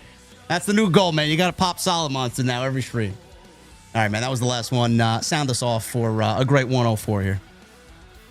Well, of all the things that were happening this week, one thing that happened also is Buff Bagwell had his leg amputated. And he was having problems with his leg for a number of years. It was stemming from a car accident 5 years ago. And he just said, it's going to be the best decision I can make because it was hard for him to get around. So you might have seen a couple of videos going around on social media. Maven actually dropped everything and drove 800 miles to go be with him, you know, for the operation and everything. So he came through okay. He's hoping to actually get back in the ring and wrestle one day, just to show people that just because he doesn't have a leg anymore doesn't mean that he can't be the person that he used to be. I don't think he needs to get back into the ring to prove anything to anybody, but here's hoping that everything works out well and he'll be a lot healthier than he was before. But seeing that image going around on social media and not knowing that he was having his leg amputated, and I open up X and that's the first thing I see, was quite the shocking image. But he's been remarkably upbeat. I think a lot can be learned from him having such a positive attitude about something that I think a lot of people would probably not be as positive about as he is. It's amazing. Thank you guys for a great show tonight. 104 in the books. We'll see you next week right back here on Tuesday night. 105.